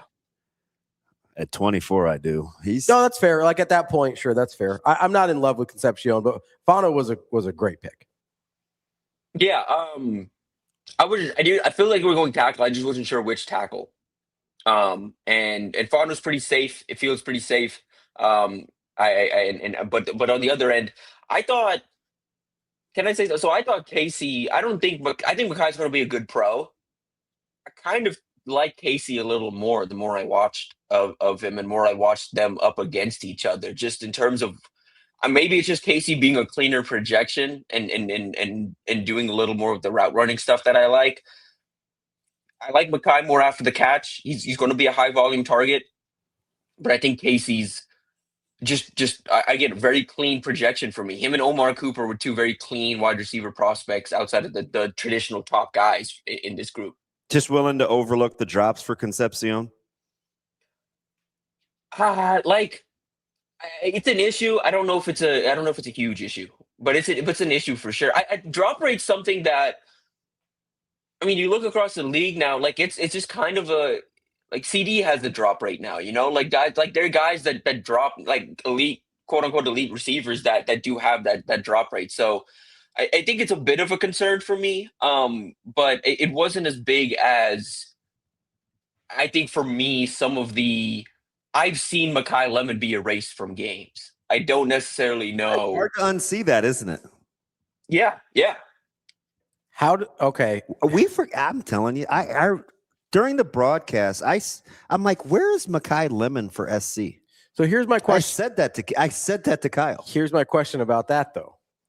Are we not giving Sierra Wright enough credit for that, and we're dinging Makai Lemon for it? Or two things can be true at once, right? But like, how many other games? I'm trying to look up his game log right now. Leonard Moore. Notre Dame was the other one, and that's Leonard Moore, who's one of the better corners in the country. And all of his highlights last night, at least on the network, were against Iowa, and that secondary was pretty good. Mm-hmm.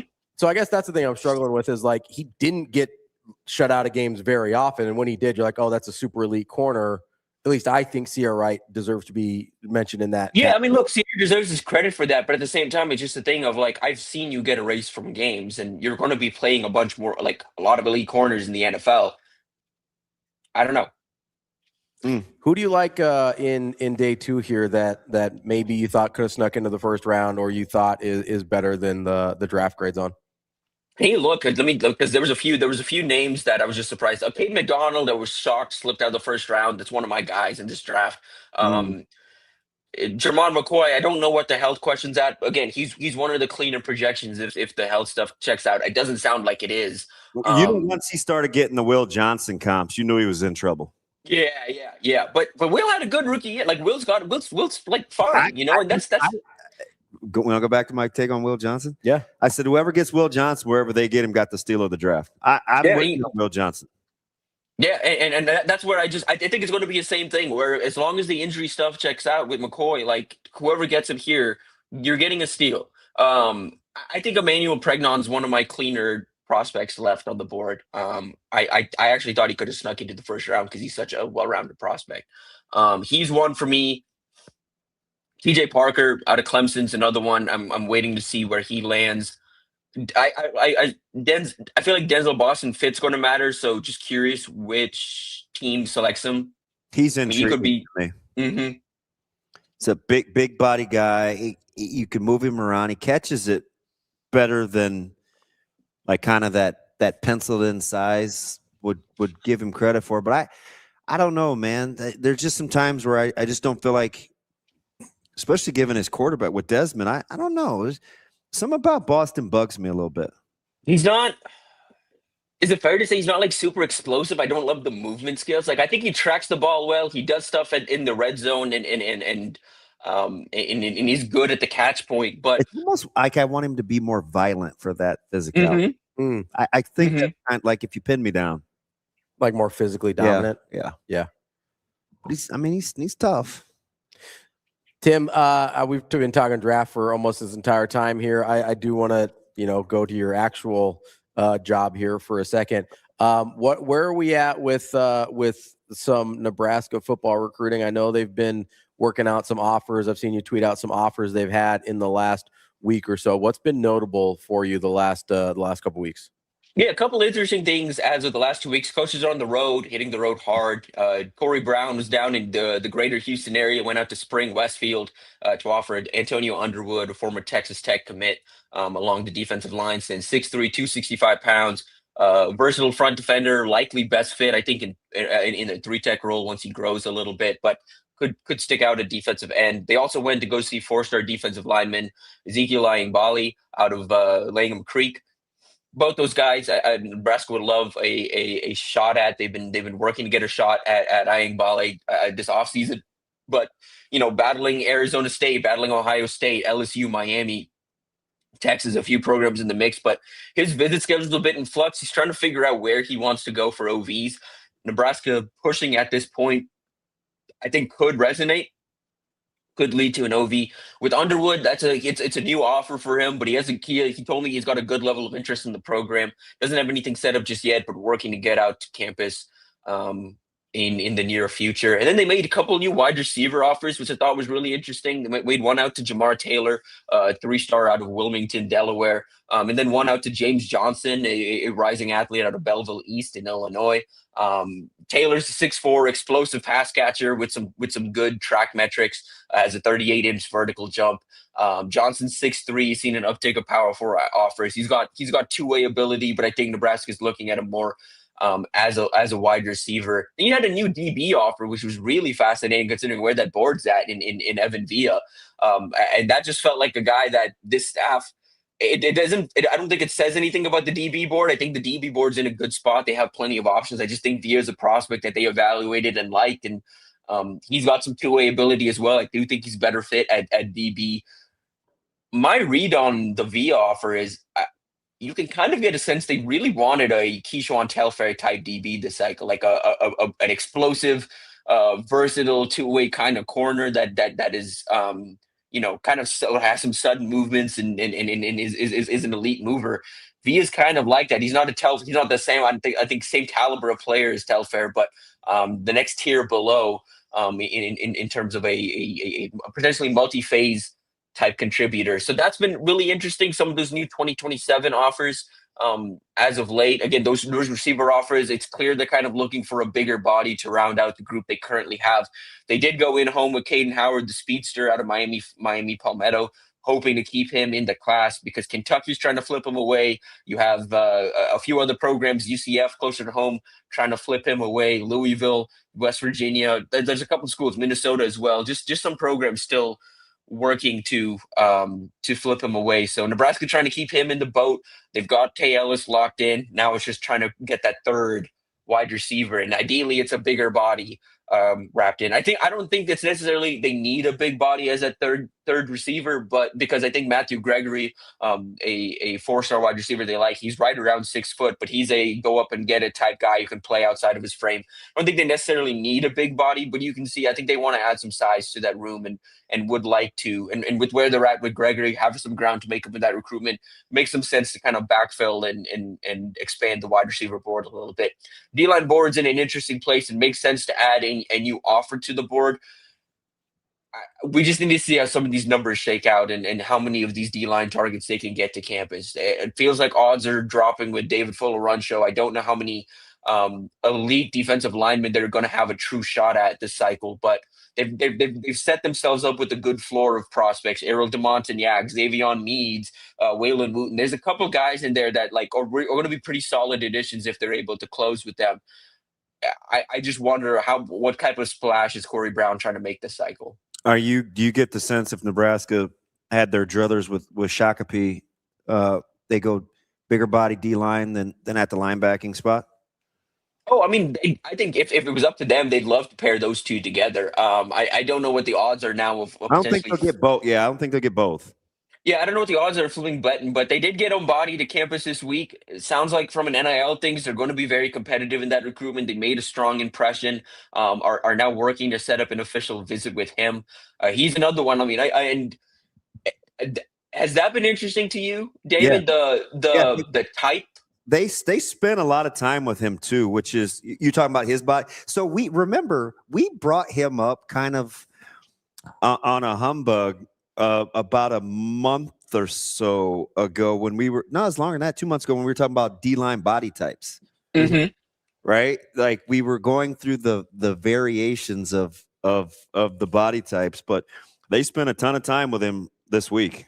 Yeah, that's a guy they'd love, but it's look the three. I mean they visited 2 4-star D-line, one 4-star D-lineman visited. They visited another, and then they made a new D-line offer. All 3 of those guys, right around 6'2" to 6'3", right between the 265 to 275 mark.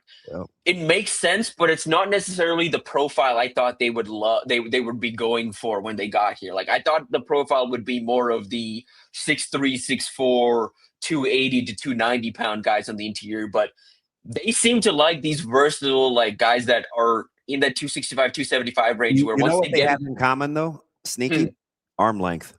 Yeah, that's fair. They all do. Yeah, that's kind of a great equalizer to height.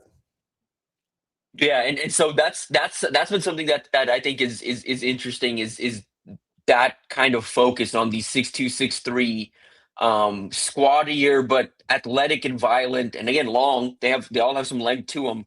Long defensive linemen, and all of these guys. I think Ombody he's best. I think at 3 tech, right? That's what he's going to grow into at the next level. I think. I think Ezekiel can move around a little bit, but he's also potentially best fit there. And Antonio is another one I think is best fit in the 3 tech spot. I think Coach Brown likes guys that play like he did and played where he played. You're going to see a lot of those body types that they had in Iowa City. I really do, because he's really good 1v1, and I think he knows what I think he knows what it's supposed to look like. So I'm not sure, and because it's so early TV, if we can get like, oh, they're going to have all these things in common. I think there's going to be some specifics, like maybe arm length or leverage. Like he's a big low to the ground, heavy hands guy. It's like he talks about it incessantly. But outside of that, we may get a little variance in the body types. Yeah, I'm hoping so. I mean, you already have a little bit of it, but within what's already in the room, what they're adding to the room. But yeah, I'm curious to see what the range looks like. Because okay, what's their big, like last cycle, their big body, the one that he helped close on was Dylan Berriman, 6'1" 330 pounds, big body. What might be their big body this cycle is Waylon Wooten, 6'1" 315 pounds, and plays differently, doesn't play the same style, but Gets a little Stoutmeyer vibe. Mm-hmm. Yeah, he's more of a Stoudemire vibe. That's a good way to put it. Yeah. Let me get you out on this. We talk about Coach Barthel other than just the running back room, obviously in Chicago. Coach Rule mentioned kind of unsolicited how he's kind of opened up Chicago. Yeah, brought up Puma for Coach Barthel. No coincidence, he had Coach Manning with him to talk to Darian Prescott, who is elite on the end in 2028. Yeah, and right, I mean that's right there. Yeah. It makes a ton of sense. I mean that's a guy in 28 they'd love to have, and I think you really what something I'm encouraged by is even with this emphasis on 27, Nebraska's well out in the weeds in 28. Like they are dialing in on top targets. They are working to, expand the board. They've done a really good job of setting themselves up well pretty early on, working to get guys. They've gotten a few top targets already to campus multiple times. A couple of guys that they haven't been able to get back on campus are planning to be back in the summer. And they're doing a good job setting themselves up early.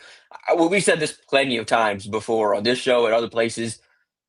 EJ, I get questions all the time. What's EJ doing? Like, why is he in Chicago? Why is he not visiting with running back targets? Look, they're pretty much done in 27. They got Amir Brown shut down. They're pretty much done at the running back in 27. He's made some new offers in 28. He went to go visit a 28 running back. So he's doing his job. But in addition to that, Nebraska is not as well in the weeds in Chicago. They're not as deep in some of these recruitments in Chicago as they currently are if it wasn't for EJ Bart. Like, look, they have a real shot at Tavares Harrington here. That would not be the case if EJ Bartel wasn't on staff. They have a real shot at Darion Prescott. That wouldn't be the case if EJ wasn't on staff. And Trey Taylor is committed and ready to go. You know, like that doesn't happen without EJ Bartel. Like he the work he's done in Chicago is admirable. It's given Nebraska like real leverage and real opportunity to get into that city and make offers, and guys take notice of it. That wasn't the case even a few cycles ago. A Nebraska offer would come in and it was just another offer. Now Nebraska offers get noticed. Guys in Chicago like to hear from Nebraska, and that's a mode, that's a tone that has shifted in a hurry, and it's part of the reason they keep that guy around. He's a pretty good position coach, but hey, he brings some value on the recruiting trail as well. Loke, I'll get you out on this, considering we think 2027 is kind of wrapped up. You mentioned how they're out being aggressive with 28s locally in the state. 2028 starting to get a lot of run, not only from Nebraska, but obviously offers from other schools as well. Have you been? You did a little preview a couple of weeks ago with some 2028s. Are you impressed early on with this group of 2028s locally in the state?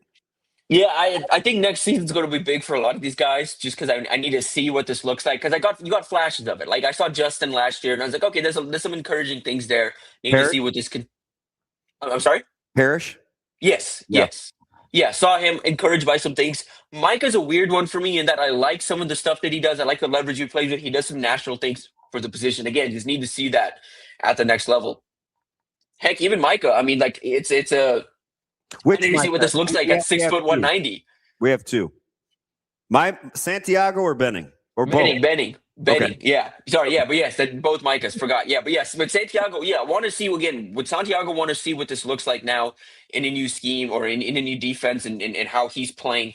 With Benning, it's what does this look like at 6 foot 190? You know, and I'm really excited to see what that looks like. I think all three are going to be power 4 level guys. I think they have that capability. And then beyond that, like I'm hoping to go see Garrett Dewar here either later this offseason, but for sure I want to get out to see him in the fall, see what that looks like. We're going to see him in camp this summer too, so I'm excited to see him around Jeep Wade, what they work on. He's a lot further along than I anticipated for a small school, big framed offensive tackle. Like I think there's, again, you have to consider relatively, like he is a sophomore in high school. At this point in high school, Claude Puma hadn't even started playing football. I don't think Grant Bricks was a first round pick from Arizona State that didn't play until he was in the 10th grade. Right. and you have, and that's the thing. And now you also have in Grant Bricks, another guy that, you know, this staff took to develop. Grant Bricks was not moving like this, was not playing like this at the same stage of his high school career. So I'm really encouraged by the early movement skills and some of the stuff that Dewar does well. Want to get eyes on him in person, want to see what that looks like. And of course, you know, you're not going to get tested at C2, but you got to dominate. If you're going to be this type of player, you got to dominate. And I'm hoping to see a dominant junior season out of him. And there's a couple guys in this group that I think are flyers. There's a safety out of Elkhorn South. I don't know why I'm blanking on the name right now. Is Bennett Conkey? Is that the right name? Yeah. Conkey. But he's one that I'm going to be tracking just off of some of the numbers he's put up on the track side of things. Here, there's a few I think that have a chance to emerge on the radar here in these coming weeks. One 2027 that I like a ton. He was one of the better, if not the best, underclassmen in the trenches that we played against last year. What do you think about Vignes? I love Vignes. He's sensational. Dude, I saw him at camp last year, and I was like, oh, this guy moves the way you want an interior lineman to move. Like he's athletic. He can. He's committed, right? Or is he got? He's not. So, I mean he's not committed. I think he thought he was going to have it done. Now that it's kind of opened again, Michigan State was here to see him. Iowa was there. I know. I talked to Coach Woods about him. He's garnering a lot of buzz. He's one of those guys, you guys, like if you watch him, I told him we were shaking hands after the game last year, and I'm like, look, man, stay with it. Like, and he's a legit 6'3", 280. He's so you liked him already. Yo, I liked him at camp last year. He was one that I thought was going to potentially get an offer. He was on my radar all last season, because I just loved the way he moved. I really liked the way he moved. I thought of the interior guys they had at camp, was one of the better moves, because they had like Gus Corsair, a few of those linemen out there, and I thought Vignes was moving as well as any of them. And again, I think it was a question. Center, he's got versatility. Yeah, and so is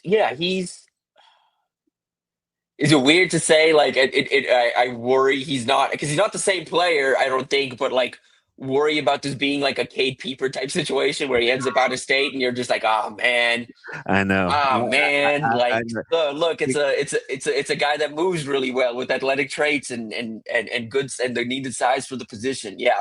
Well, he's definitely on. He's on Nebraska's radar. We'll just see where that goes. I just wondered kind of what you thought. It's just hard not to like, especially when you see him in person. Yeah, because I think he was smaller last summer too, right? He was right around, I think, 6'3", 265 or something, 270, and that was a question for me. And then I saw him in the fall and liked the way he had added to the frame. Legit 280, big kid. That's Tim Verghese, Inside Nebraska. Tim, appreciate the time as always. Great, pretty stuff. Thorough, buddy. That's I said we stretched your range quite a bit. We're doing NFL draft scouting all the way to 2028 in-state recruits. I love it. Goodness. Yeah, I love it. Love you. Yeah, been a pleasure. Y'all have a good weekend. All right, buddy. All right, that's Tim Verghese from Inside Nebraska. Great stuff there as always. We'll take a quick break. That's DBM Ravi Lulla. Let's Hurrdat Sports Live.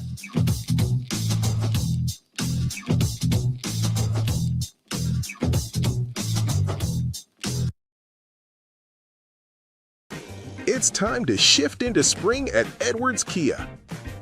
Lease the 2026 Kia Seltos LX as low as $198 a month. Shift into spring for less. Spring on this deal before it's gone. Drive away with more this April. Or lease the 2026 Kia Sportage LX as low as $228 a month. Don't wait. Shift into a fresh deal this spring at Edwards Kia. It pays to make the drive to Edwards Kia.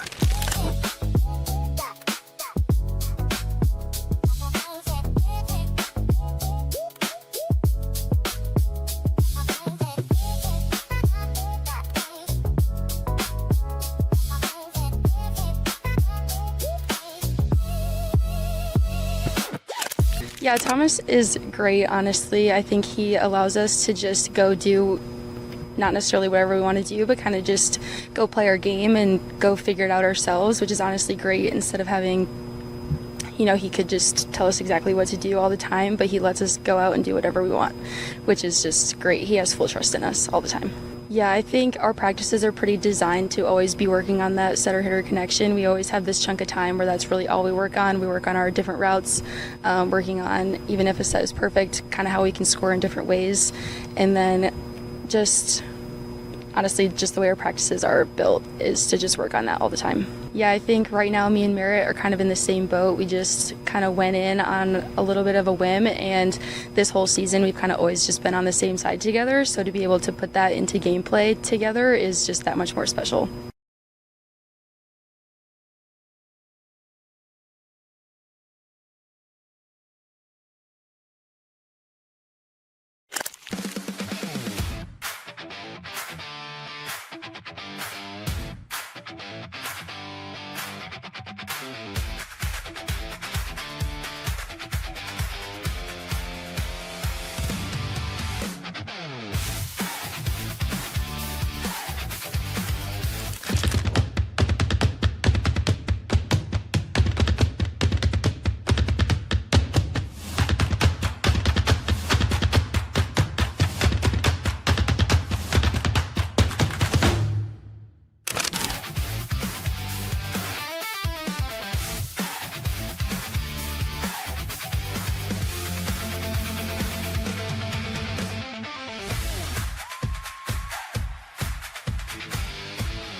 You're listening to Hurrdat Sports Live. The last time I introduced the Steelers' first-round pick, I was fortunate to introduce T.J. Watt. And with the 21st pick in the 2026 NFL Draft, the Pittsburgh Steelers select Max Ihanachor, tackle, Arizona State.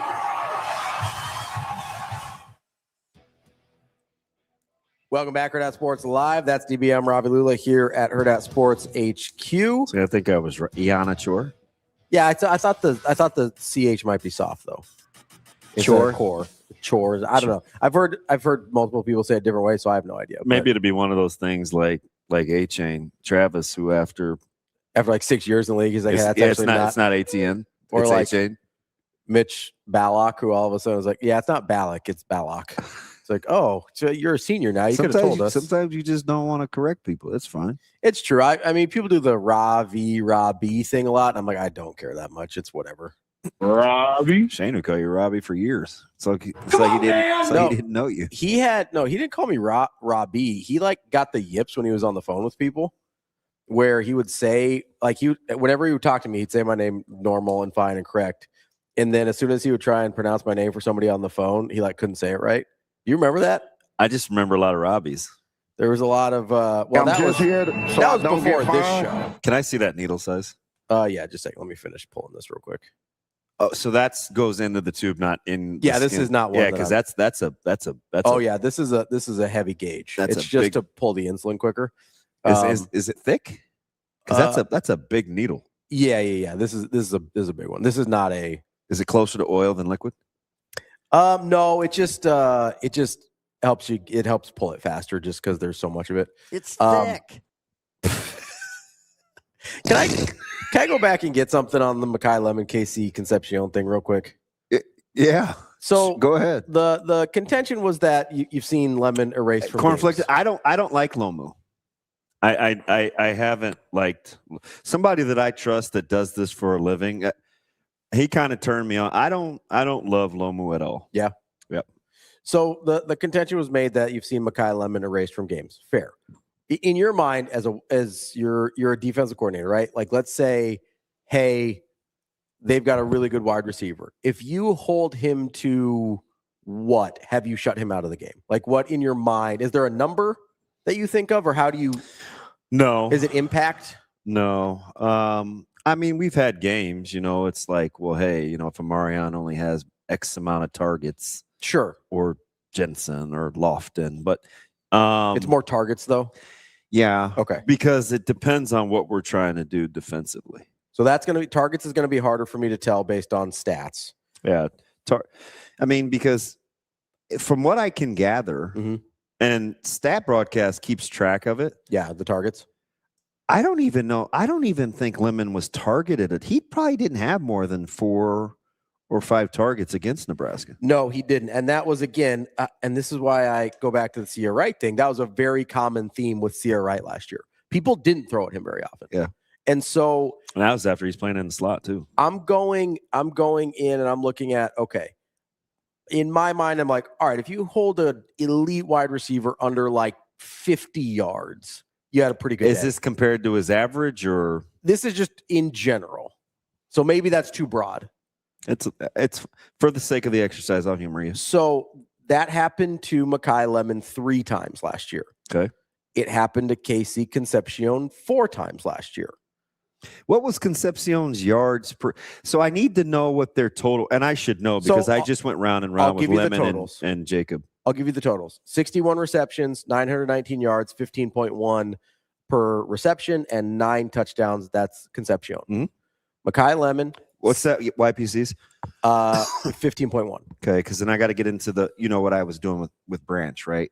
Air yards. Air yards versus, yes. Okay. Which I probably have to go PFF on that. I don't have it in front of me. For Makai Lemon, 79 receptions, 1156, 14.6, so half yard less, 11 touchdowns for Makai Lemon. Comparable. So pretty comparable, right? Yeah. Makai's got a little more volume, very similar yards per catch, in the neighborhood on touchdowns, right? So I do feel I get that they're very different stylistically, but I feel okay trying to do an apples to apples here. I don't know how much different stylistically they are, except Casey Concepcion gets a lot more credit for running after the catch. Sure. But I will tell you that the stat that I was giving you guys on Mekhi Lemon in college, the 3.13 yards per route, is elite. Like great is anywhere between 2.0 and like 2.5. He was 3.13. Yeah. So, per route run, what Mekhi Lemon does, really good, is on an elite level, and that's in college. That 2.5 would be fantastic in the pros. Yeah. And he did 3.13 in college. So I guess I struggle with the getting shut out of games thing when I think it's comparable. 3 versus 4. I will say Mekhi Lemon did have several more big games than Concepcion did. He went over 90 yards 7 times last year. And I believe Concepcion only did 2. Yeah. So he had 113 against Auburn and 158 against South Carolina. Besides that, his high yardage total on the season was 82 against Notre Dame, which Notre Dame's 84 against Missouri. Whereas Mekhi Lemon goes 90 against Missouri State, 158 against Georgia Southern. He goes 127 against Michigan State, 151 against Illinois, 93 against Michigan, 76 against Notre Dame, which is very comparable to the Concepcion number, 161 against Northwestern, 153 against Iowa, who we know has a great secondary and a really good defense. So I'm just having a really hard time. Like, I get when you see it up close, and I've had this before and I've admitted it to you, where it's like, hey, when I see it happen against Nebraska, because I watch those games 2 or 3 times, it really sticks with me. Then I have a hard time getting over it sometimes. I think, and plus you have a better gauge on what you think Nebraska's supposed to be. Yes, in reference point. Yeah, 100%. That's a great point. I look at that and I go, I think we're overvaluing in terms of our critique on Lemon what happened against Nebraska, rather than saying, hey, Sierra Wright may be way better than we think. Way better than I pros. know that sticks. I get it. That sticks in my craw. I brought it up to Coach Rule. Because you think have liked Sierra Wright for a long time. I think his tape is really good. Yeah. I know he had the blown coverage against UCLA or whatever. Okay, that happens to literally every defensive back ever. That's just part of playing defensive back. I think his tape for most of the last year and a half, probably second half of his first year here and then all of last year, I think is really, really good tape. He's versatile too. He can play inside and outside, right? Sometimes guys can't play inside the hash. Sometimes guys can't move off of the exact thing that they do in the exact scheme that they do. And for his frame, he gives you a pretty good tackler too. Yeah, I get he's not super physically impressive, but that guy's a really good football player. And I think that had way more to do with Mekhi Lemon only having 18 yards against Nebraska. So is this coming from kind of the counter argument that Lemon is overvalued? That Lemon has been shut out of games. Because I'm just telling you, like Lemon statistically is really good. He was on another planet. I think we ding Lemon too much for what happened against Nebraska, and we don't give Sierra Wright enough credit for what he did against Mekhi Lemon. That's the argument I would make. But I will tell you this. But I'm a big Mekhi Lemon guy too, so I'm biased. Getting there. Concepcion at 24, that's good value. Like that's not. But I think getting Lemon at 20 is also crazy value. You know, like that's a mid first round guy. Yeah, I'll have to live with the fact that he was on the phone with Pittsburgh. Yeah, I mean that's going to bother you. He's really good. So, now I hope he's not, because he's in the other. He's in the bad. He's in the bad part of the Keystone State. And there's I wish we had gotten to this with Tim, but like I wanted to ask him kind of the teams he gives the benefit of the doubt to, in terms of if they draft a guy, because Philly's definitely one of them, right? We do it more with defense. Right, like if they draft a defensive lineman or frankly offensive lineman too, we're kind of like, crap, right? Like it's sort of Ravens. I feel like maybe not as much recently, but historically, if the Ravens do something, we're like, oh God, not again, right? Like I don't necessarily put the Rams in that category. Maybe I should. You should. They draft exceptionally well. Fair enough. They draft exceptionally well. As well. soon as I saw it was Philadelphia moving up to get Mekhi Lemon, I was like, I'm right about Mekhi Lemon. So that's how I felt, at least. DJ asked which quarterback does he think is the next to come off the list. It's got to be Nussmeier, right? Yeah, although there is, and this was probably Nussmeier, Beck. this was a Todd McShay thing, and obviously the Tom Pelissaro thing that we talked about, where like it seems like there is a. You'd go Beck Nussmeier. I don't know if I would, but it seems like there are teams that are high on Beck. I hear higher on Beck than Nussmeier. So, did you hear the specifics? I know you obviously did because you listened to the interview. Mm-hmm. It was his elite process. Yeah, I think they call him a football beautiful mind. Yeah, right. So that as a guy that watches Brock Purdy every Sunday, that's the only good thing. He was the beautiful mind of college of quarterbacks. But he's also like physically, I get he doesn't have crazy arm talent, but physically he looks like most people would want him to. Pre-injury, really good. He was, yeah. But his elbow blew up, like it literally exploded, right? And ironically, I think he had the same injury and still good arm talent. Yeah. Ironically, I think he had the exact same injury that Brock Purdy did with the elbow. I think it's interesting that you kind of honked for him for a while, especially when you drafted him in our quarterback draft. But when I liked him, and I got off, so I'm not still like as animate. But I have a thing for Georgia. You didn't think he was very clutch.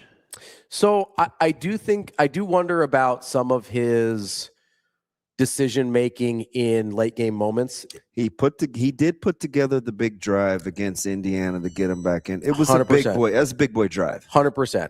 And I've been the guy that's really appreciated his resolve in terms of bouncing back from his mistakes, which is important. Like, you're going to make mistakes. You have to be able to bounce back from that. I wish he didn't make as many sometimes. Yeah. But there are times where I sit there and I go, I don't totally trust his decision-making late.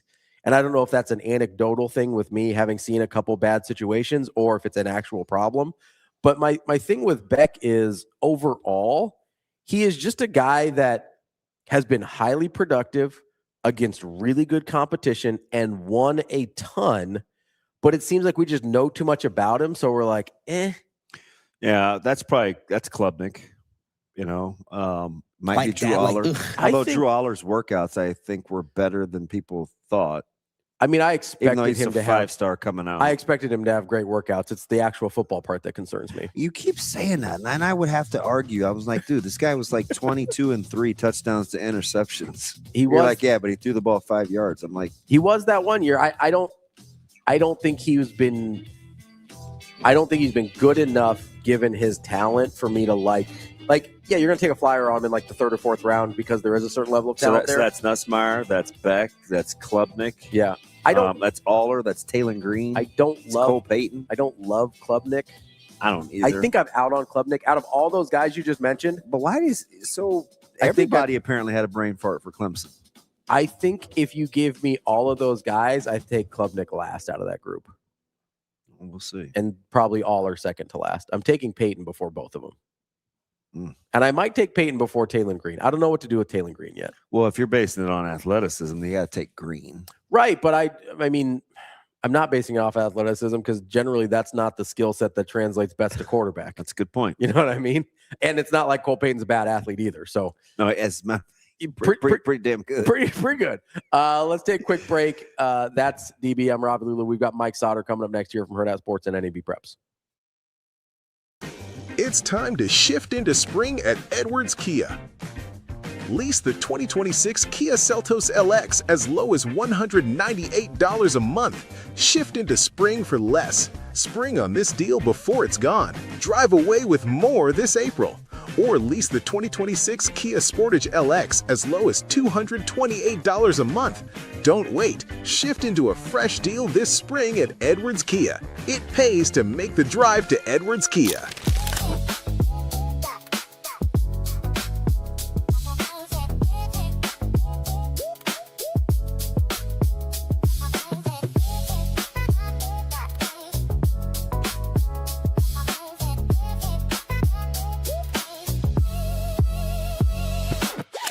Yeah, Thomas is great, honestly. I think he allows us to just go do not necessarily whatever we want to do, but kind of just go play our game and go figure it out ourselves, which is honestly great instead of having, he could just tell us exactly what to do all the time, but he lets us go out and do whatever we want, which is just great. He has full trust in us all the time.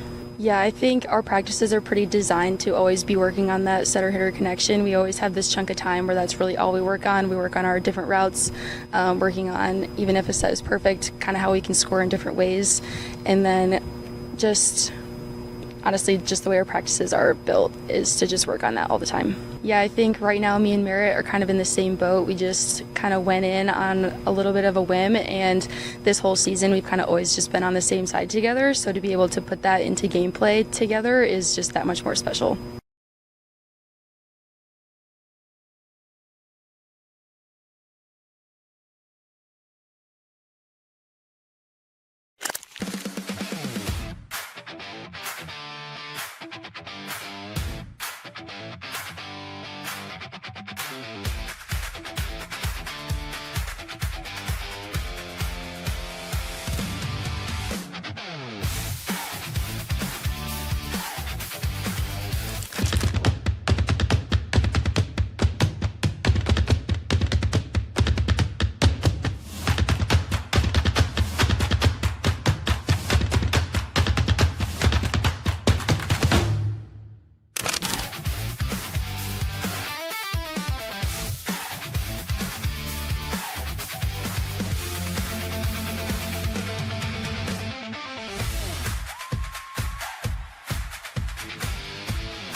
Welcome to Hurrdat Sports Live. With the second pick in the 2026 NFL Draft, the New York Jets select David Bailey, linebacker, Texas Tech.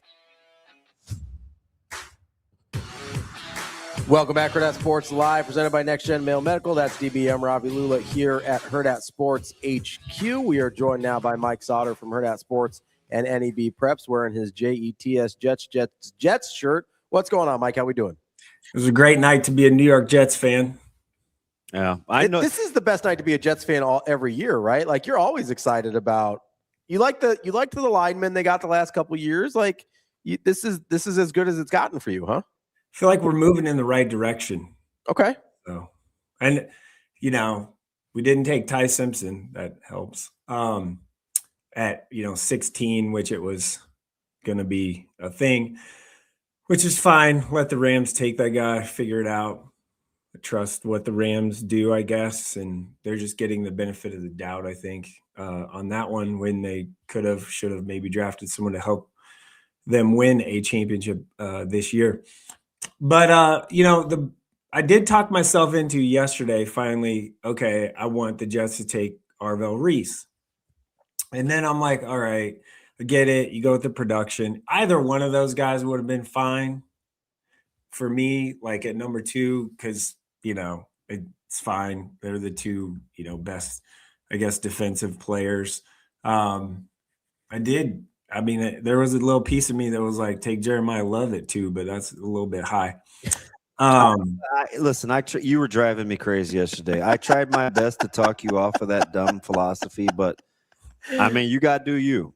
I've as someone that hasn't, that's literally favorite team in life of every sport, everything, hasn't won a playoff game for a decade plus. You got to dive into the draft, and I love the draft anyway, no matter what. So I was just coming up with all kinds of scenarios in my brain. to, what would work best for this team this year. So, I feel really good about what they did last night. I really do. I think, that Bailey gives them a fourth true kind of pass rusher, because they got 2 in free agency, 2, average guys in free agency. And then you have Will McDonald coming back. I mean, he had a good year, sack-wise, numbers-wise last year. He's like the only person that could sack the quarterback last year. And then David Bailey, which, the most pure pass rusher, the most productivity of anyone. If you look at the numbers, it works. It works fine. And then we get Sadiq the Freak with 16. I'm excited about that one because that's guy. 6'3", 240, 43.5 vertical, 4'3", 940. Okay, he's a little bit. He's a matchup problem. Yeah, and so I followed Jets people and writers and stuff, and I was looking at comments, and fans were freaking out because they didn't take Mekhi Lemon, but I hope fans realize you can use Sadiq as a slot receiver type, like in a Travis Kelce vein. Can use him that way. So I'm really cool with that. And I talked myself into liking Omar Cooper at 16 for the Jets. And then they move up to get him late in the first round last night, which love that. Another yard after catch guy. So I'll be curious to see if he brings that with him. Yeah, I mean, he's kind of a little-ish guy, but it gives him 2 more weapons. 5 or whatever we'll see. It just gives him 2 more weapons to go with Garrett Wilson and Breece Hall. I mean, if you look at the kind of outside of Geno Smith, quarterbacking, their offensive line's pretty good anyway. The 2 tackles they drafted were very good, and now you have, especially if you're healthy, that offense, as Tim said, he's the Jets could have a nice little fun offense if you look at it on paper. Yeah, think about AD Mitchell is like the outside burner guy they got in a trade last year. Yeah, I don't know if he can actually catch the football, but he can run. I watched a lot of balls bounce off his helmet in college, and I was like, stop throwing to that guy. He's fast. So you have, Cooper, Sadiq, and Mason Taylor they drafted in the second round last year is a good tight end. And then Garrett Wilson, can't forget about G-Man. So who do you need Geno to be? He just seems like he's like a 32 and 18 guy. It's fine. Is it? It's kind of last we rolled out Brady Cook last year at quarterback. I think we'll take Geno Smith at this point in his career. It's fine. I just saw her. Also, this totally sets up for the Jets next year with the 3 first-round draft picks, because the Jets with this roster will probably be 6 to 10 wins, so that'll get you. Now that's a big window. That's a pretty big. That's a big window. That's a big gap. 7 wins. So if they get 7 wins, that puts them, late top 10, and then they have the Cowboys and the Colts first round pick, so they can definitely move up to get the quarterback of the future that they want in next year's class, which everyone thinks is supposed to be amazing. Or you just get Jeremiah Smith to go with Garrett Wilson and AD Mitchell. You can hit the road, which would be fantastic. That would be amazing. And I don't know who's going to play quarterback, but you got 2 really good receivers. So, it's all setting up nice. And we got, 1 pick tonight. Maybe your Steelers trade with us and we gain some more picks or something, because there's a lot of good players still tonight. The Jets need I think they've got at least currently 8 more picks too. So yeah. So there's teams that need them. Jets only now just have the 44 tonight. which I'd like them to get one or two more would be great. Just drop down a little bit. There's plenty of good players. I mean, the Jets need a corner. There's about 10 of those available that are probably day one-ish starter guys. The Gainings Dunker guy, interior lineman from Iowa, they could maybe take a flyer at. Emmanuel Pregon is an interior lineman they could take a swing at too. You want Dunker to go like with your next pick? No, I'm saying if they trade down in the bottom of the second. Like probably not 44, probably 50 something. But I mean, Emmanuel McNeil Warren seems to be falling a little bit. I'd take him at safety. They could use a good safety. I mean, I think he's okay. So, you still got. I mean, you got a ton of corners available. Yeah, a ton. That's what I mean. Like McCoy, Colton Hood. First 5 picks tonight. What'd you say? McNeil Warren as a safety is going in the first 5-6 picks tonight. So right, and Jamon McCoy probably will go early tonight too. But like, surprised about Terrell? A little bit. Like, I thought, well, he's probably not a first round guy, but he probably won't be available at 44. Could be. South Carolina, Brandon Cisse might be available at 44. I'd take that guy at 44. Mike.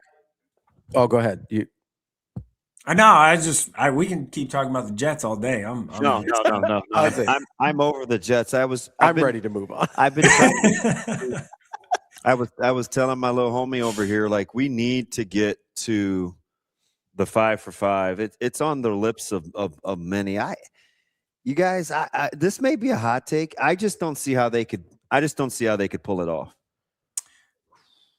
I don't. I could be Gilligan. Well, I don't think it gets done this year. So, do you mean just pull it off for this next year, or in general? You're just going to have lawsuits up the wazoo. Okay. And I get it, Sautter, because what are you going to tell me? Well, you're going to get lawsuits at some point anytime over this, right? So you just think they should rip the Band-Aid off? Yeah, I mean, at some point, if they're going to do it, you got to do it. What does the timing make sense? For me and everything I've read, seen, talked to, yesterday I talked to probably 10 people, coaches, athletic administrators at the college level, Division I level, and it talked to you about it. You didn't want to talk about it, Damon, but well, you kept saying this literally like 12 minutes of examples, and I'm like, look, I understand the dilemma of what you do with a guy and how it impacts the rosters. But what you were saying to me was further, at least to me, proving the point on why you can't do it. Right. I think if you do it, it sounds like, I mean, now they're going to meet on Monday to discuss it. I mean, can we start with medical waivers? Yeah, just get that out of the way. Arbitrarily picking red shirts and having people say you're denying me the opportunity for gainful employment. Like, there's a lot. I mean, you got ageism. Listen, man, I'm not making it up. No, I know. I think an act with antitrust. Yeah, antitrust is going to be your antitrust, and the denying the opportunity to legally make money is going to be your biggest issues. Ageism, I think they're okay because I don't think they're a protected class. Yeah, in terms of an age group at that point. Now, that's not to say that they couldn't become one, but what if your career is interrupted? So that again is one where you go. Are we talking like military service? Religious experience? Like there's lots of other things. Even just family hardships or whatever, like you're going to have to at some point deal with a flood of lawsuits. I think the timing of, hey, the guys that just graduated might also get an extra year is the worst possible way to do it. That would be a disaster, to be right? honest. That's been part of the discussion. Yeah, I don't know how they do it because my thing, and that was why I was just trying to get as many examples as possible. It's not just a basketball thing. Like football, I'm going to give the example. It's going to be a mess, you guys. Yeah, like Rocco Spindler. Let's say that guy doesn't get drafted. Did he only played 4 years, right? Did he redshirt at Notre Dame? I don't think so. I'm not sure. So let's just, for this example, say he didn't redshirt. He would have that 5th year available if they go with the 5 for 5. Doesn't get drafted. Well, an undrafted free agent is probably going to make less money than going back to school or playing another year of college football. But also with roster limits, what do you do with your roster limits if you already are at your cap? You're going to take a guy like a Rocco Spindler back. So who you're cutting? Like, you got to cut somebody, and that's probably a younger player that might be a freshman. That's a tough pill to swallow if you're a coach, because you're like, I told these parents and this high school coach and his people that we're going to take care of him and do all this. And like, now your reputation's on the line for something like that, like to make that move. So, and you have like, who was it? It was just Leonard. It was Riley Leonard. Yep. And Will Howard. Oh, yeah. You know, they got the 4-year, $4.6 million rookie deals for quarterbacks, and said they took a pay cut post college. Right. Yeah. Right. So you're clearly going to have guys that don't get drafted that still could have a 5th year. Right. Come back. Right. But on the back end of that, how do you feel about your college coach that takes that guy cutting someone that they just signed or has, promised some development and playing time? How do you manage being a development coach when in that situation you're not developing? Like, you're just taking the older guy because they're experienced or whatever. So your development pitch kind of goes out the window. And people can use that against you in recruiting in the future, which, anymore with the transfer portal, the development thing's kind of out the window anyway, at least when it comes to basketball. But, I mean, for basketball, like, the timing can be worse if they do pass this thing in May, which they're talking about doing now.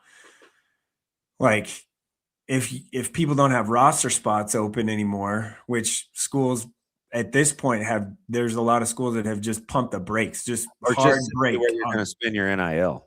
Yeah. And a lot of schools are already out of money because they've already committed that to people and signed contracts and all of those things. So you're really in a pickle there, but you have players that will be available and people will take them, and rightfully so. And for the student athletes, go for it, man. Like, get another year, because let me tell you what, making $40,000, $50,000 sitting behind a desk for 5 hours a day isn't quite as much fun as playing college sports and making a little bit more or a lot more in some cases.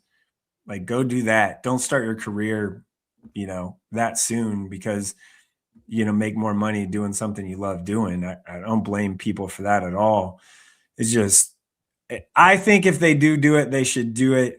The whole grandfathered in thing, I think, as I've read it, and I've read multiple articles on it, I don't think it's going to be retroactive. I think that's going to be going forward, where like the people that have signed letters of intent for, starting next year or whatever, that is what it should do. And everyone I've talked to said a lot. Well, it's 50-50, I guess. People are like, yeah, they should do it in September or October, make that decision, because by then football seasons have started and already done all this stuff. Like, they're already through practices and everything, games. And for basketball, you've already you're kind of getting ready, amped up to get to the real, first official practice day. Which is in November. So you're already down the road far enough where it's a thing where, okay, now it moves forward. But what do you do for the spring sports, like a softball? you know, I don't know. They're gonna do it at some point. It feels like it's coming. It just timing in May for me doesn't sound like it would be the best idea. And that's just my opinion. I don't think the 5-for-5 would be a great idea to do it, you know, in May. And there's a lot of talk about like Jamarcus Lawrence for Nebraska. I don't know if, you know, Nebraska does have 2 roster spots open, but like if Jamarcus Lawrence is in the portal and gets another year of eligibility, someone's going to pay him a pretty good chunk of money, more than what Nebraska would pay him probably, or has available to pay him at this point, because they've already committed a bunch of dollars. So like he'd be pretty big in the open market in a last minute deal like that for somebody, I think, to get paid quite a bit more than Nebraska would have available to pay him. Cause you know, at this point they're kind of on that, balling on a budget right now to try and fill these last 2 roster spots. What is it overly simple just to say like, hey, if you're older than 23 by July 1st, you're just out of eligibility? Yeah, that's one of those things where I've read where the proposal looks like it'll be starting at 19, you know, when you graduate high school or 19 years old, you have your 5 years to play. So when you enroll or when you graduate, because there'll be people going on missions, and believe me, nobody wants to fight religion. No, and that piece is kind of built in as that piece would be built in to like, yeah, you can go on your mission and you still have your eligibility remaining. There's that, or military service. There's like 3 different pieces where they, you know, would have a exception for. So, you know, you're not messing with the religion piece, because you want to talk about sued, you get really sued. So that in the 5-for-5 deal, that would be an exception to that rule. All right, let's talk a little preps here. I know that my Miller North Mustangs got a win last night, top 5 win in baseball. How are you looking at Class A right now? Obviously, Lincoln East, West Side, really good. Miller North, Prep, all in the top 5. Where are we? Have we changed it all where we're starting to slot some of those teams, or we still kind of think Lincoln East, West Side, and then everybody else? Yeah, I still think it's, well, at this point, I think it's probably West Side, because that's Lincoln East 1 loss, and it was bad. And it wasn't like Lincoln East had their 5th pitcher pitching that day. Kalai Larson was pitching that day, and he's their best pitcher. So West Side, East, Miller North are the top 3. I think that's really the 3. Give it to me one more time. West Side, East, West Side, Lincoln East, and Miller North. Okay.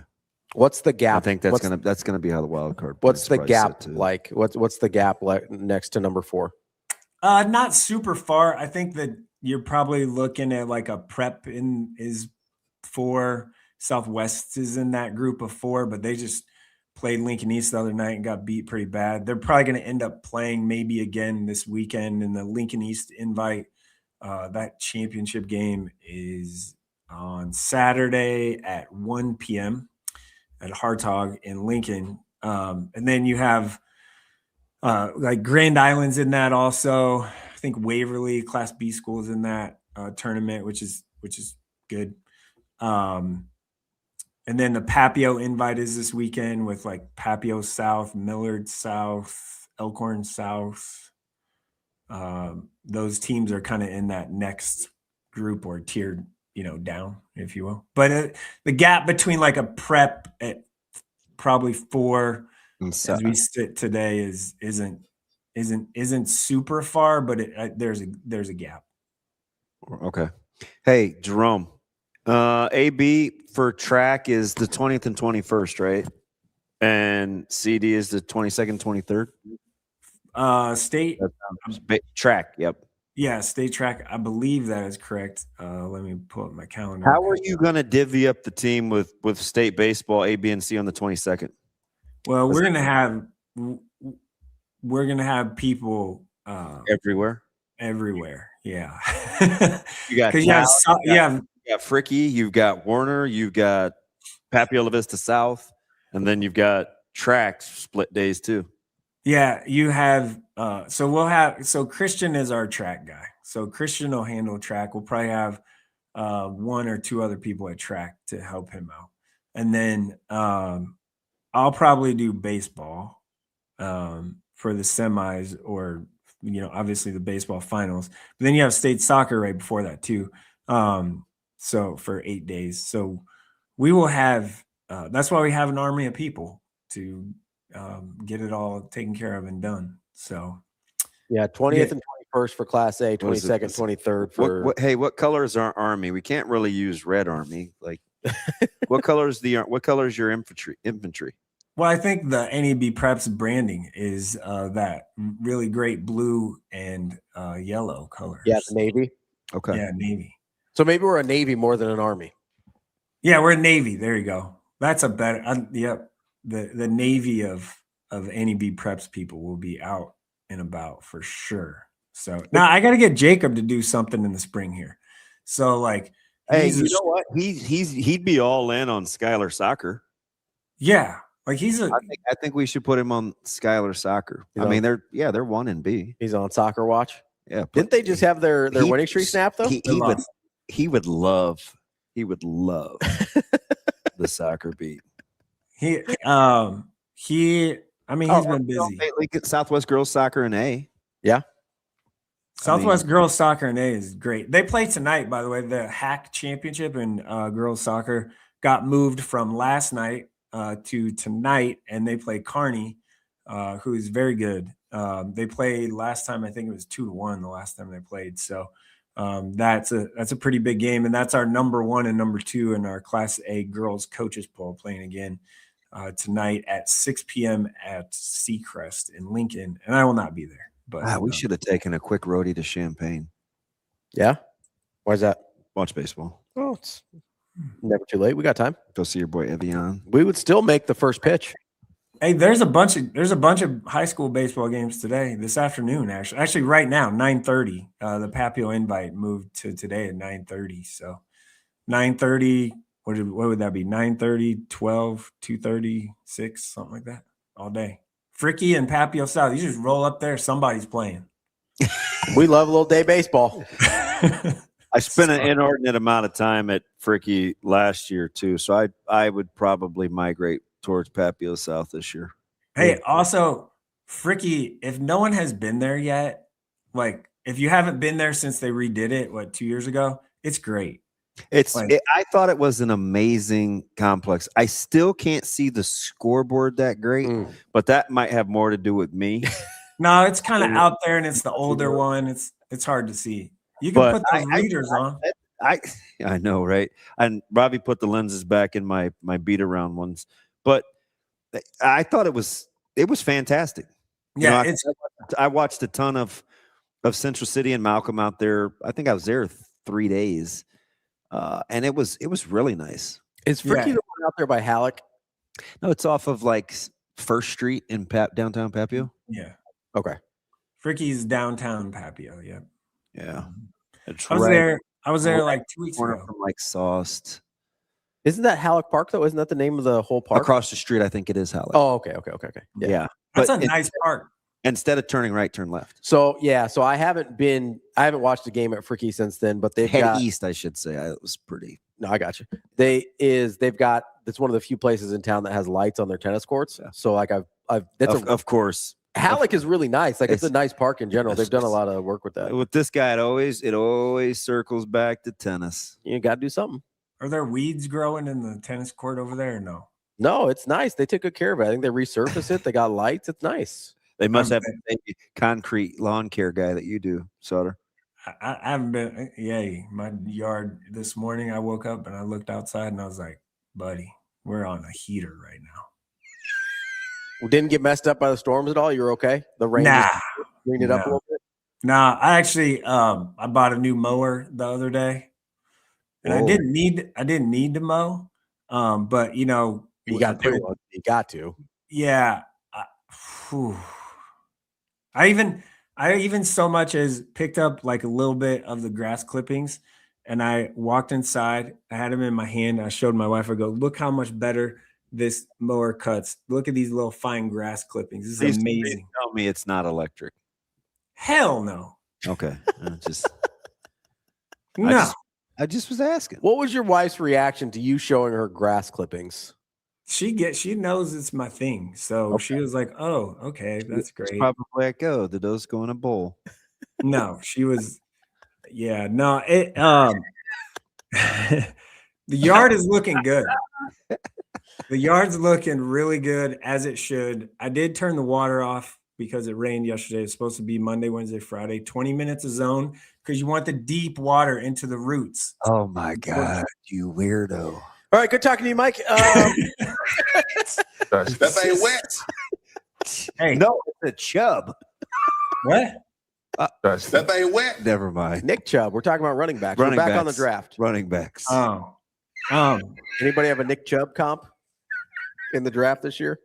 No. Hey, Not no. a beautiful mind, a beautiful grass. No. Hey, one thing, a guy that I like, a guy I like in the draft, the Arkansas running back. What's the guy's name? Mike. Washington. I told you. I said yesterday. I'm on the opposite end of you. He's getting a lot of buzz. I don't know. I actually singled him out yesterday. Yeah, too much combine, not enough tape. Yeah. Don't like that. Emmett Johnson though could be a New York Jet. Listen, we're celebrating doing good things. We're giving EJ some karma. Why today. would you root for that for our guy? That's rude. He could back up Breece Hall for 1 year. Breece Hall's on this whatever not franchise tag, transitional tag thing. They're not going to sign him for $15 million a year for 5 years or whatever. They need another running back because Isaiah Davis got hurt last year as the backup running back. They need another one. Braylon Allen's still there though. So but then he has to play for the Jets. We're gonna be good. Like we're gonna be good. All right. Jerome, I've got a nice spot much like for our my guy. water sometimes. I can't turn you off. I'm gonna have to go with my other hair challenge friend, my neighbor Scott, as my grass guy if I can't keep you under control. I told you I the exact same thing. You like the same stuff, you have the same style. We got the zones, you got the deep water. He just talks less. I told you I would help you if you needed help. You never called me to help you. I'm still waiting for that phone call. What are you going to put your spreader in? He was talking about, he's like, man, I need to get out there and put the spreader. He was literally talking about in the office the other day. You weren't even here. Like what are you going to put the spreader in? He's got a truck. My truck? Oh, that's right. Yeah, he got the truck. Oh, all right. I like you again. I drive a Ford Ranger. Like yes, I know all about your car deal. Yeah. All right, Mike. Have a good weekend. God damn. All right. Hey, go talk to the wall. Hey, go touch some grass. He's gonna cuss at me. All right. Have a good day, Mike. Hey, have a great fucking weekend. All right, buddy. That's Mike Sautter, Hurrdat Sports, NebPreps. Let's take a quick break. I mean, geez. That's DBM, Ravi, Lulla. It's Hurrdat Sports Live.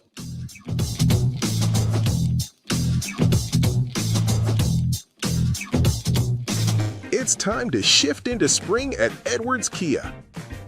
Lease the 2026 Kia Seltos LX as low as $198 a month. Shift into spring for less. Spring on this deal before it's gone. Drive away with more this April.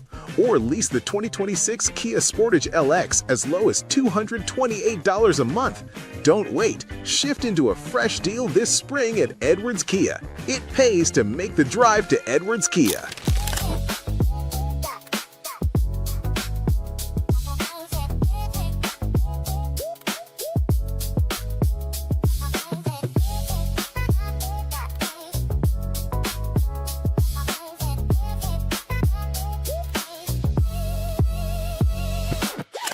Yeah, Thomas is great, honestly. I think he allows us to just go do not necessarily whatever we want to do, but kind of just go play our game and go figure it out ourselves, which is honestly great instead of having, he could just tell us exactly what to do all the time, but he lets us go out and do whatever we want, which is just great. He has full trust in us all the time.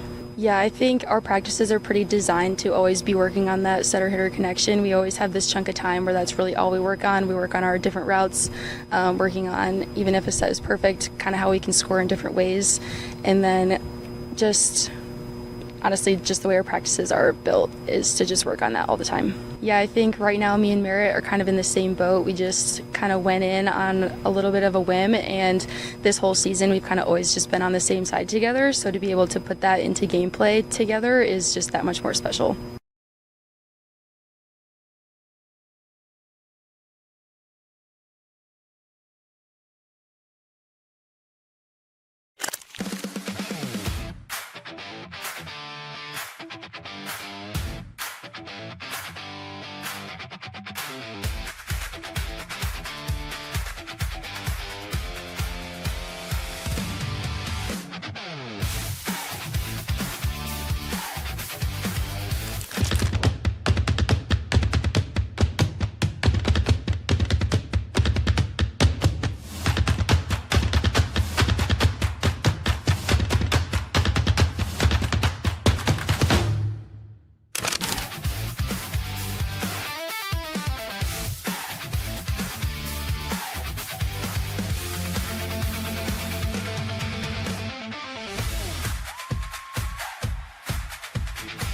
It's time to shift into spring at Edwards Hyundai. Lease the 2026 Hyundai Kona SE all-wheel drive starting at just $179 a month. Shift into spring for less. Spring on this deal before it's gone.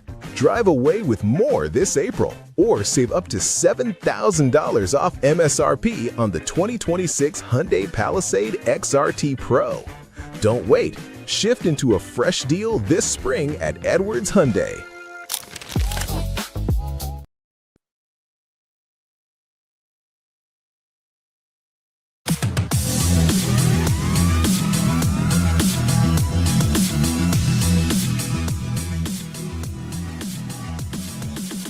You're listening to Hurrdat Sports Live. Welcome back, Hurrdat Sports Live. That's DB. I'm Ravi Lulla here at Hurrdat Sports HQ. Don't forget to call our friends over at NextGen Male Medical, 402-614-9700. I got to see, I got up here in a second ago to go out and go to the bathroom during the break. I was a little, getting up, I was a little creaky. I made fun of you. I felt bad because Lord knows I shouldn't be making fun of anybody's. I was a little rickety, as I think would be kinesthetics. But it takes a little while. I wonder. I need to see if they've got something that maybe loosens up the joints a little bit without having to. I finally got my new batch of 157. Oh, yesterday. good. Get that quad fixed up. Let's go. Yeah, I wanted to put it right in there. Yeah, but I didn't. Why didn't you? Because I don't know about the whole thigh quad shots. I get the bunda and tummy. Am I just looking for fat? Yeah, I do thigh shots all the time. Yeah, it's a little. Anything subcutaneous is good to go. Yeah, can I finish? Yeah, sorry. So, you don't have to film my leg, but there's not a lot extra going on. No, I got you. So I don't really want to be like, oh, it's tender. You just got pinch. Just got pinched up. Well, no. By the way, yep, had Danielle in full bloom yesterday. I'm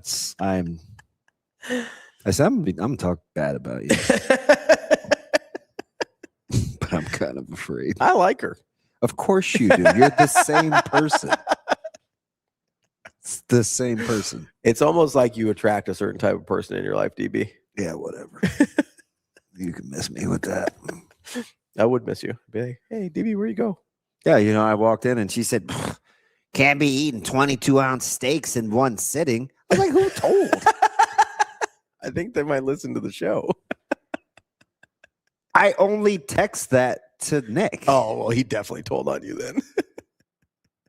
She's like, we'll get the stuff ready. It's like, geez. Can I tell my version of it? I did blame it on the salt. Did you?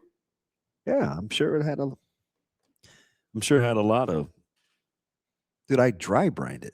No, I mean, I'm sure. And I scraped the salt off, but it Yeah, no, it absorbs the infuses. motion. Yeah, It your absorbs sodium them. content on that would have been pretty high. Yeah. I'd worry about more than that than the 20 milligrams in your little cream soda over here. So I just, for laughs and giggles, cracked one of these open. Yeah.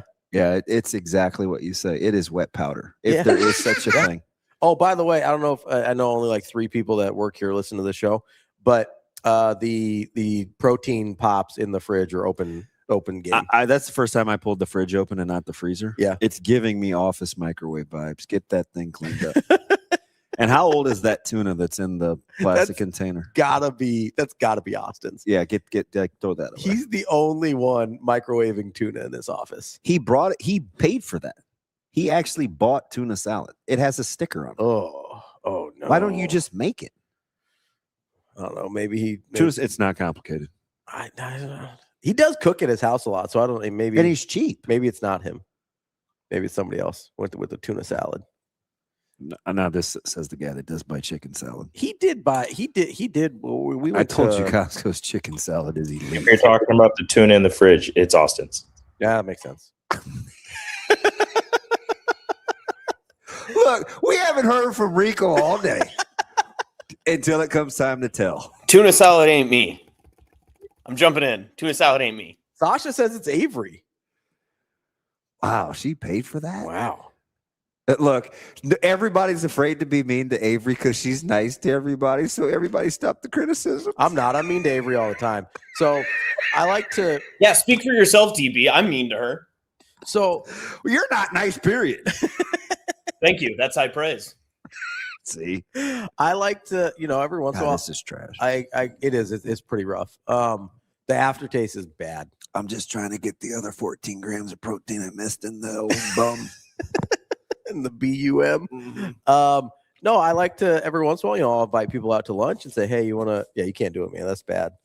Say, hey, let's go get some lunch. And Avery is the person least likely to go get lunch with another group of people from the office. We're like, hey, that would be me. Avery, where do you want to go? Outside of me? Well, yes. Yeah, because I'm almost never going. I know. You never like hanging out with us. That's too many people. Just out and about? Yeah, like you just like one person or two. We'd be like, hey, DB, let's go get some lunch. I'd say who's us? Or who's in the crew. Like you get like 4 or 5 or 6. Like you, me, Austin, and Rico. Let's go get some lunch. Do they talk while we're eating? Because I don't even like that at the dinner table. You know what? I'll take it. No, Avery I'm like, hey, Avery, because me and Kenny would invite her to lunch or whatever and be like, hey, we got some people, we're going to lunch. You want to come along? She's like, where are you going? Every time, where are you going? It was never the right place. So we're like, Avery, why don't you pick? Let's go to lunch. Because we're like, it's not about the lunch. It's about spending time with your teammates and, whatever. I feel passive aggressive guilt coming on. And she goes, what the F are you doing? She doesn't want to pick a place to go either. She's like, well, I don't want everybody with me. I was like, no, we just want you to hang out with us. And so we finally pick a place. She's like, we're bringing it back here, right? We don't have to eat there. I'm like, Avery, she has some me vibes to I was her. like, that's the point, is to spend time together. I was like, the in and out, like that doesn't really accomplish that. Then you might as well just warm up your stuff in the microwave and listen here, guys. Eat your tuna salad, Damn. So I'll take it. So I do give her a hard time a lot. I'm just like, oh, there's Avery, doesn't want to hang out with us again. So I make fun of her a little bit. Oh boy. I think it's good for her. So MJ, the reason I say Hines Ward is in Steelers lore, he's like way, way up there. I lack objectivity because Hines Ward was not very nice on his recruiting visit. So that's kind of what I remember. And this is dumb, but it's a total Damon thing. Yeah. He didn't fit my eye aesthetically. Like I love I want one of him on the Steelers offense. Remember I was talking about toughness? Yeah, absolutely. You want a tough guy. I want a couple more tough guys on the offense, but like his lore, he's legendary in the pantheon of how we feel about Steelers. Yeah. I'm just like, Were you by the way, were you happy with the guys that they brought out last night? Yeah, I like everybody. I don't dislike Ward. You didn't like him as a person when you met him. No. Right. So that's a different. I wouldn't have liked me at 50, let alone 52. So I realize what I'm saying. And he was 18, but mean, listen. Like, I don't even know how he made it through that recruiting weekend. I understand I am at best an acquired taste and at worst not for a lot of people. I get that. But I understand the same thing. Where it's like, yeah, my views on we talked about literally this week. My views on how I think people are either in interactions with them personally, like it changes how I view them at whatever they do. I get that. I think it's probably more than the recruiting visit, because that's so petty and so long ago. It's just the style of play. Mm. You know, squatty body, like just wasn't super fluid. Yeah. I mean, I do wish they had one of those.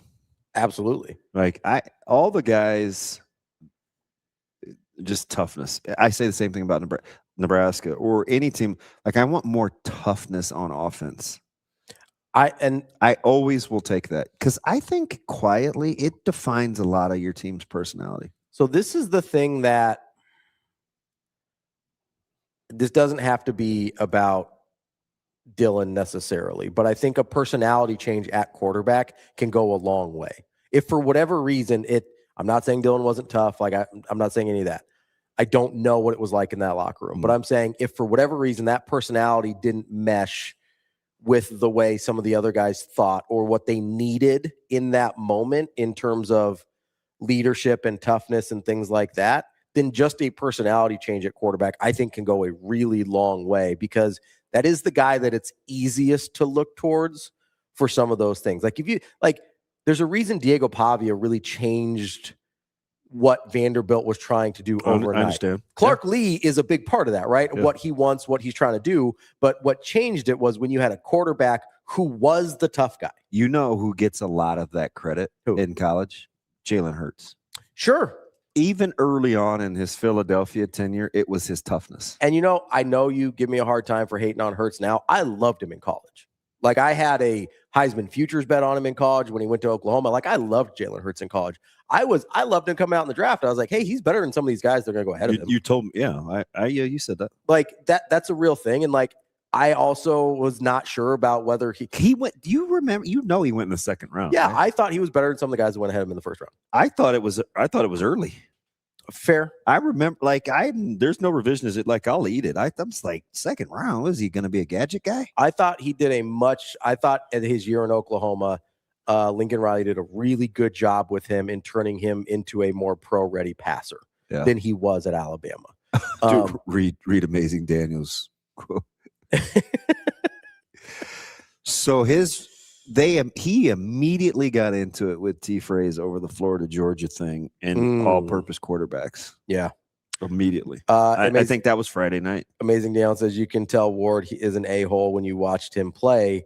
Why did you censor yourself? I don't know. Say it at 10:01. You'll say it to me. I think his grit infected the locker room on the field in a good way. I agree. I think that can happen. I think that's what happened with Diego Pavia. Like, that dude's a grinder. Like, he came up through JUCO and New Mexico State and everything. Like, that dude is a grinder. Mm-hmm. Like, you've got certain guys and maybe it is a lot how you come up, right? Hey, I was a quarterback. Now I have to move to wide receiver. Like, nobody believed in me, whatever. Right? Even if it's manufactured in your own brain. Even right? with the great Signetti, we liked Rourke because we thought he was tough, playing on half an ACL. Yeah, and Mendoza was like, oh my God, this guy! Look at the run, like he's great. Yeah, he makes. I get it. I think that goes a long way, and I think that when you've got certain guys that are super. Hold on. Yeah, who cosplays? I don't know why I think that's a funny term. That's a Raiola reference. Cosplaying as Mahomes. That's what he's talking about. Oh God. That's the reference he's making. I'm not saying it. Okay, I don't. I do think though, keep watering the if bamboo. you're gonna use, I thought I drove by him yesterday on my way back from Lincoln. Who, Dylan? Speaking of, no, I thought Donnie. Oh, Donnie, yeah. Gotta keep watering the bamboo. Look, dead like him. He was in a Jeep and it had Wisconsin plates, and I didn't want to stare. Yeah, and you can't drive even with somebody on the interstate. No, it's too because it's creepy. And I was like, wait, did he come back and get some stuff? Is he like? Listen, I've been I like Donnie. I liked Donnie. I do too. I thought I had. It's more than a like. I thought his personality was good for that staff. I think that he was better at his job than people realize. I also understand that I do believe Jeep Wade's a clear upgrade, so I'm not like crying over spilt milk here. I miss him. But there's like, I think Donnie's good at his job. Yep. Like that's a guy that I'll die on that hill. I don't know why I'm a child and I laugh. We were supposed to be talking about Emmett Johnson. Yeah, we were. And we didn't even get to it. We still got time. We got like 10 minutes left. I will say. Why do I not know what time it is? Real quick on the quarterback toughness thing. I do think a lot of really highly touted guys, and this isn't just about Dylan. I think it's very difficult, especially guys that aren't runners. Because I think if you're a running quarterback, you're gonna get hit. I do think there's a certain amount of toughness you have to have. Yeah. I think Justin Herbert is tough, and I don't think that's an attribute you'd give him. I think Herbert is exceptionally tough. I wouldn't fight you on that, but I don't think that's the first thing that comes to a lot of people's minds with him. Yeah. I think even like a guy like Johnny Manziel, who obviously did not work out in the NFL. The guy that was only good because he had Mike Evans? Not only good. I think he only won the Heisman because he had Mike Evans. God, but you corrected me on that. I looked up the stats, and his production was much more like I was anecdotally remembering things. I admitted that.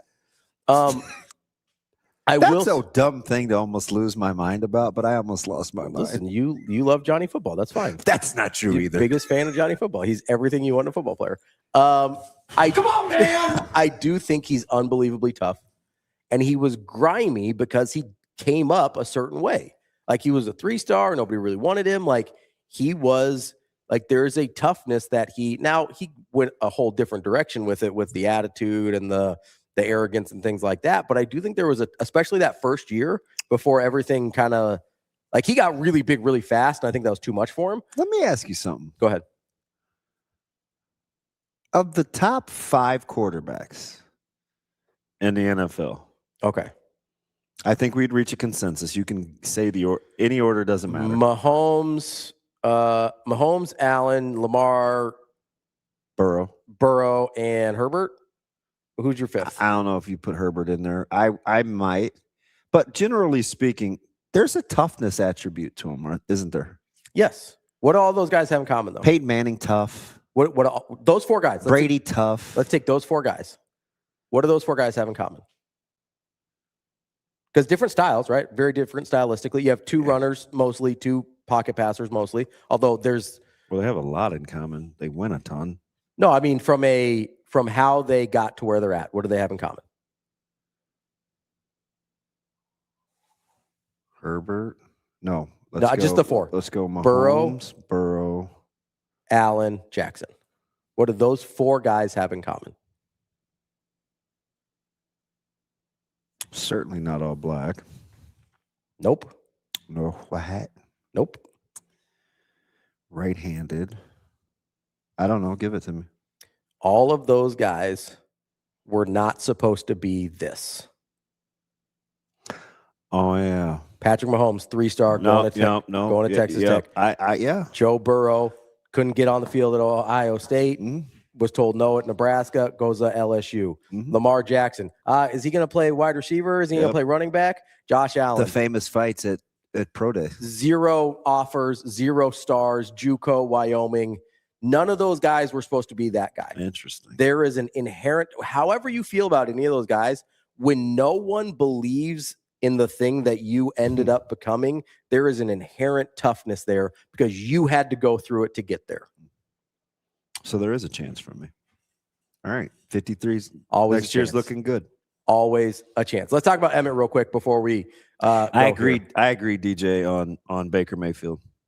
Baker Mayfield's tough. I totally agree. Baker Mayfield is a tough dude. Extremely also tough. A guy wasn't supposed to be the number 1 pick in the draft. Walked on at Texas Tech. They didn't want to give him the starting job. Walked on at Oklahoma again and said, hey, you have to play me because I'm that good. Most of the guys of this era. Matt Ryan.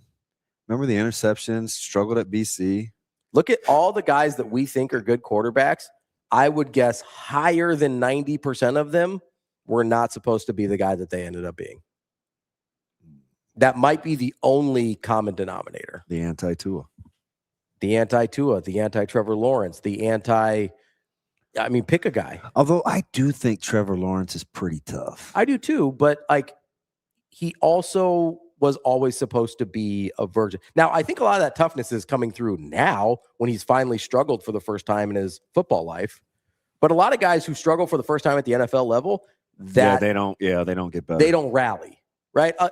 Whatever you feel about Trevor Lawrence, A, he's super talented, but B, he's kind of stuck with it. Yeah. Like through a lot of head coaches. And he's finally getting coached too. A lot of offensive schemes. That's a dude that's stuck with it. So I don't know what he ends up being in his career. That might be a good guy for your outliers after 60 starts. If it turns around for him, that might be a guy for that. Cappy, not in that order, although I would start with wide receiver. I would probably go wide receiver, safety, or DT, then guard last.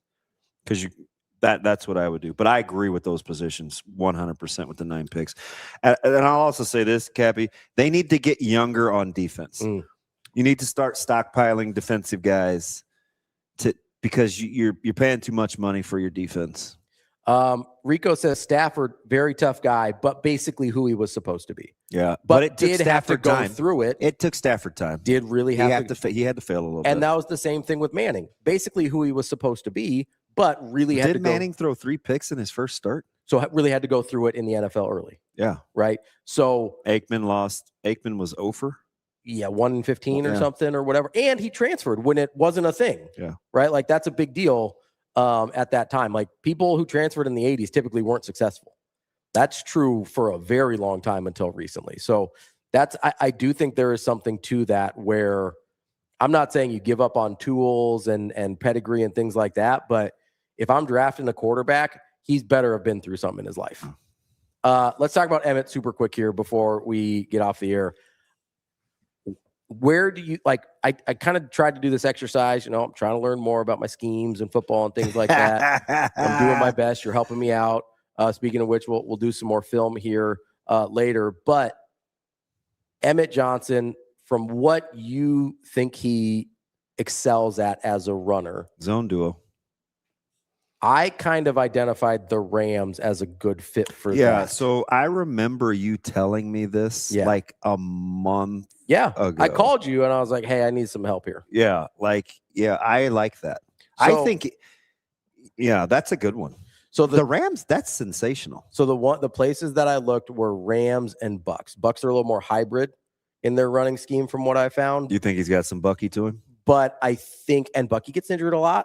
Like he's not always healthy, and Rachaad White's not under contract anymore. There's an opportunity for playing time there. And they like Nebraskans. Obviously, they I think they value the skill set that Emmett brings to the table. I think on pure scheme, LA is the best fit. I think on scheme and opportunity, the Bucks might be the best fit. And I like both of those teams enough where you'd be cool with it. I'd cheer, yeah. So who else is out there that I'm not thinking of? I like that. I like Kansas City. Okay. I kind of I like Kansas City's run scheme. I kind of threw out the 49ers because of how they use receivers or running backs as receivers. The scary thing about KC? Yeah. Is if they get that O-line right, Kenneth Walker's better than people think. They look at the number and they're like, really good. I don't know. Kenneth Walker's really good. Mahomes hasn't had a 1,000-yard rusher since his first year, right? Who was that? It had to be Kareem Hunt. Oh, yeah, probably. Look, I'll try and look this up. I mean, that's off the top of my big old melon, but he could only have had one 1,000-yard rusher. All right, let's. And it was a minute ago. All right, Chiefs yearly leading rushers. They haven't had 2017 is the last time they had a 1,000-yard rusher. Who was it? Kareem Hunt. Okay, 1,300 yards. Pacheco got to 935 in 2023. And if Pacheco could run with his eyes open, he runs hard, but I do think he closes his eyes. What was the year that was 17 Mahomes' first year? That's not right. That's a little late, isn't it? Was it 16? So it might have been year 2 for Mahomes. I don't think he's had 1,000. Oh, no, you're right. So he didn't have. So he was the backup in 2017. He didn't even get Kareem Hunt's. Yeah, but that was his first year, right? It was his first year, but he wasn't the starter. That was Alex Smith. Yeah. So he has not had, as the starter of the Kansas City Chiefs, has not had a 1,000-yard rusher. Yeah. Like I said, I didn't think they had a 1,000-yard rusher since his first year. Yeah.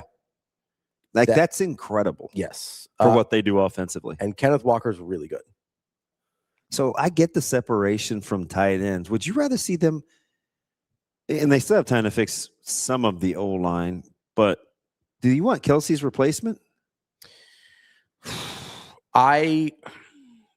Depends on where we're looking. I think Next hours, maybe. I think at some point you need to draft a tight end just that you like, but I don't know that that's my next pick. I think I'd probably go offensive line. I think they need an edge rusher more than they need. And I'm not honking for the Chiefs. I just think you got me thinking about the whole Curry and capitalizing thing. Mm-hmm. Mahomes he'll redo his deal again because you have to convert some of that to cash. Yeah. So he's going to have to do the same thing that he did last year, which he'll keep doing that forever until they can't anymore. You bonus it and then get it off the books. Mahomes is a great example of this. As an organization, you have an obligation to try and win as many Super Bowls with that guy as that guy as humanly possible. Yeah. And it's not about you owing it to Mahomes, although you do to a certain extent. It's about the fact that as an organization, you have to understand that those guys do not come along, right? Like even when you went from the Colts go from Manning to Andrew Luck, like Andrew Luck was good, but he wasn't Manning. Like they thought that's about as good of a transition. Favre to DJ, that's another great scheme. Favre to what? Favre to Rodgers to Love is about as good of a transition as you've got. And in the whole grand scheme, they still only have 2 Super Bowls, right? And we're talking 30 years now almost. He's talking about EJ running behind. Anybody's going to be good in the Niners. The way that they run with their blocking schemes, as long as you're a slasher and not a dancer, you'll be good. You can be good with the Niners. And also, I do like how I think they'll be able to use his receiving skills really well too. That's a guy where I think you can move him around a little bit. I think you can get a lot of use out of his whole skill set, not just the scheme with the 49ers. So I would love if they took him. But I'm looking at I think 3rd round seems more likely at this point. There is a Rams pick at 93 that I'm looking at. I would cheer for him as a Niner too. I would love that. I'd be thrilled. I'll cheer for him regardless. The Niners, but those teams don't.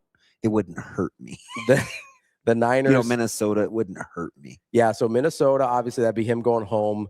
They're at 82. Now, I was a closet Vikings fan before. It's not even going to be closet now with Kyler yeah, because you like KOC so much. And then the 49ers have 90. So there's several of these teams kind of in that range. The Bucks have 77. There's several of those teams in this range that I think could be good opportunities for Emmett. So hopefully we see our guy go today. Go EJ. Go EJ. Would love it. Would love it. Get him a good spot. God, I think Coach Rule's shooting up there too. Just anywhere but the Jets. Well, not anywhere, but definitely not the Jets. Don't do that. With a healthy Braylon and Brees. Although you only have Brees for one more year. It was so weird being in Ames and seeing all those Brees Hall pictures. Oh, really? Hey, do you know those guys do not touch the Cy Hawk Trophy? Really? Number one, they say because it doesn't have anything to do with them. They didn't earn it yet. Because it's new style. Yeah. But that thing is sacred up there. Interesting. It just made me think of it just because of that's right. That's almost right where Brees Hall's picture was. Yeah. I was like, hey, it's an Omaha guy. Like, what? I was like, long story, never mind. We love Omaha guys. That's what we do. Yeah, even when they leave in the 7th or 8th grade. Still counts. Oh yeah. Listen, if I'm counting Andy Roddick at 6 years old, I'm certainly counting Brees Hall. All right, that's the show for the day and for the week. We will be back on Monday. We'll have Sam McEwen. We'll have Chad Forbes as well to talk a little NFL draft recap. Not that we didn't do plenty today, but we'll recap it. We'll have 6 more rounds to talk about on Monday. That's DB. I'm Ravi Lulla. We will be back on Monday. Make sure you check out the Patreon. We'll be recording some more stuff for that here shortly and have lots to get to. We'll see you on Monday.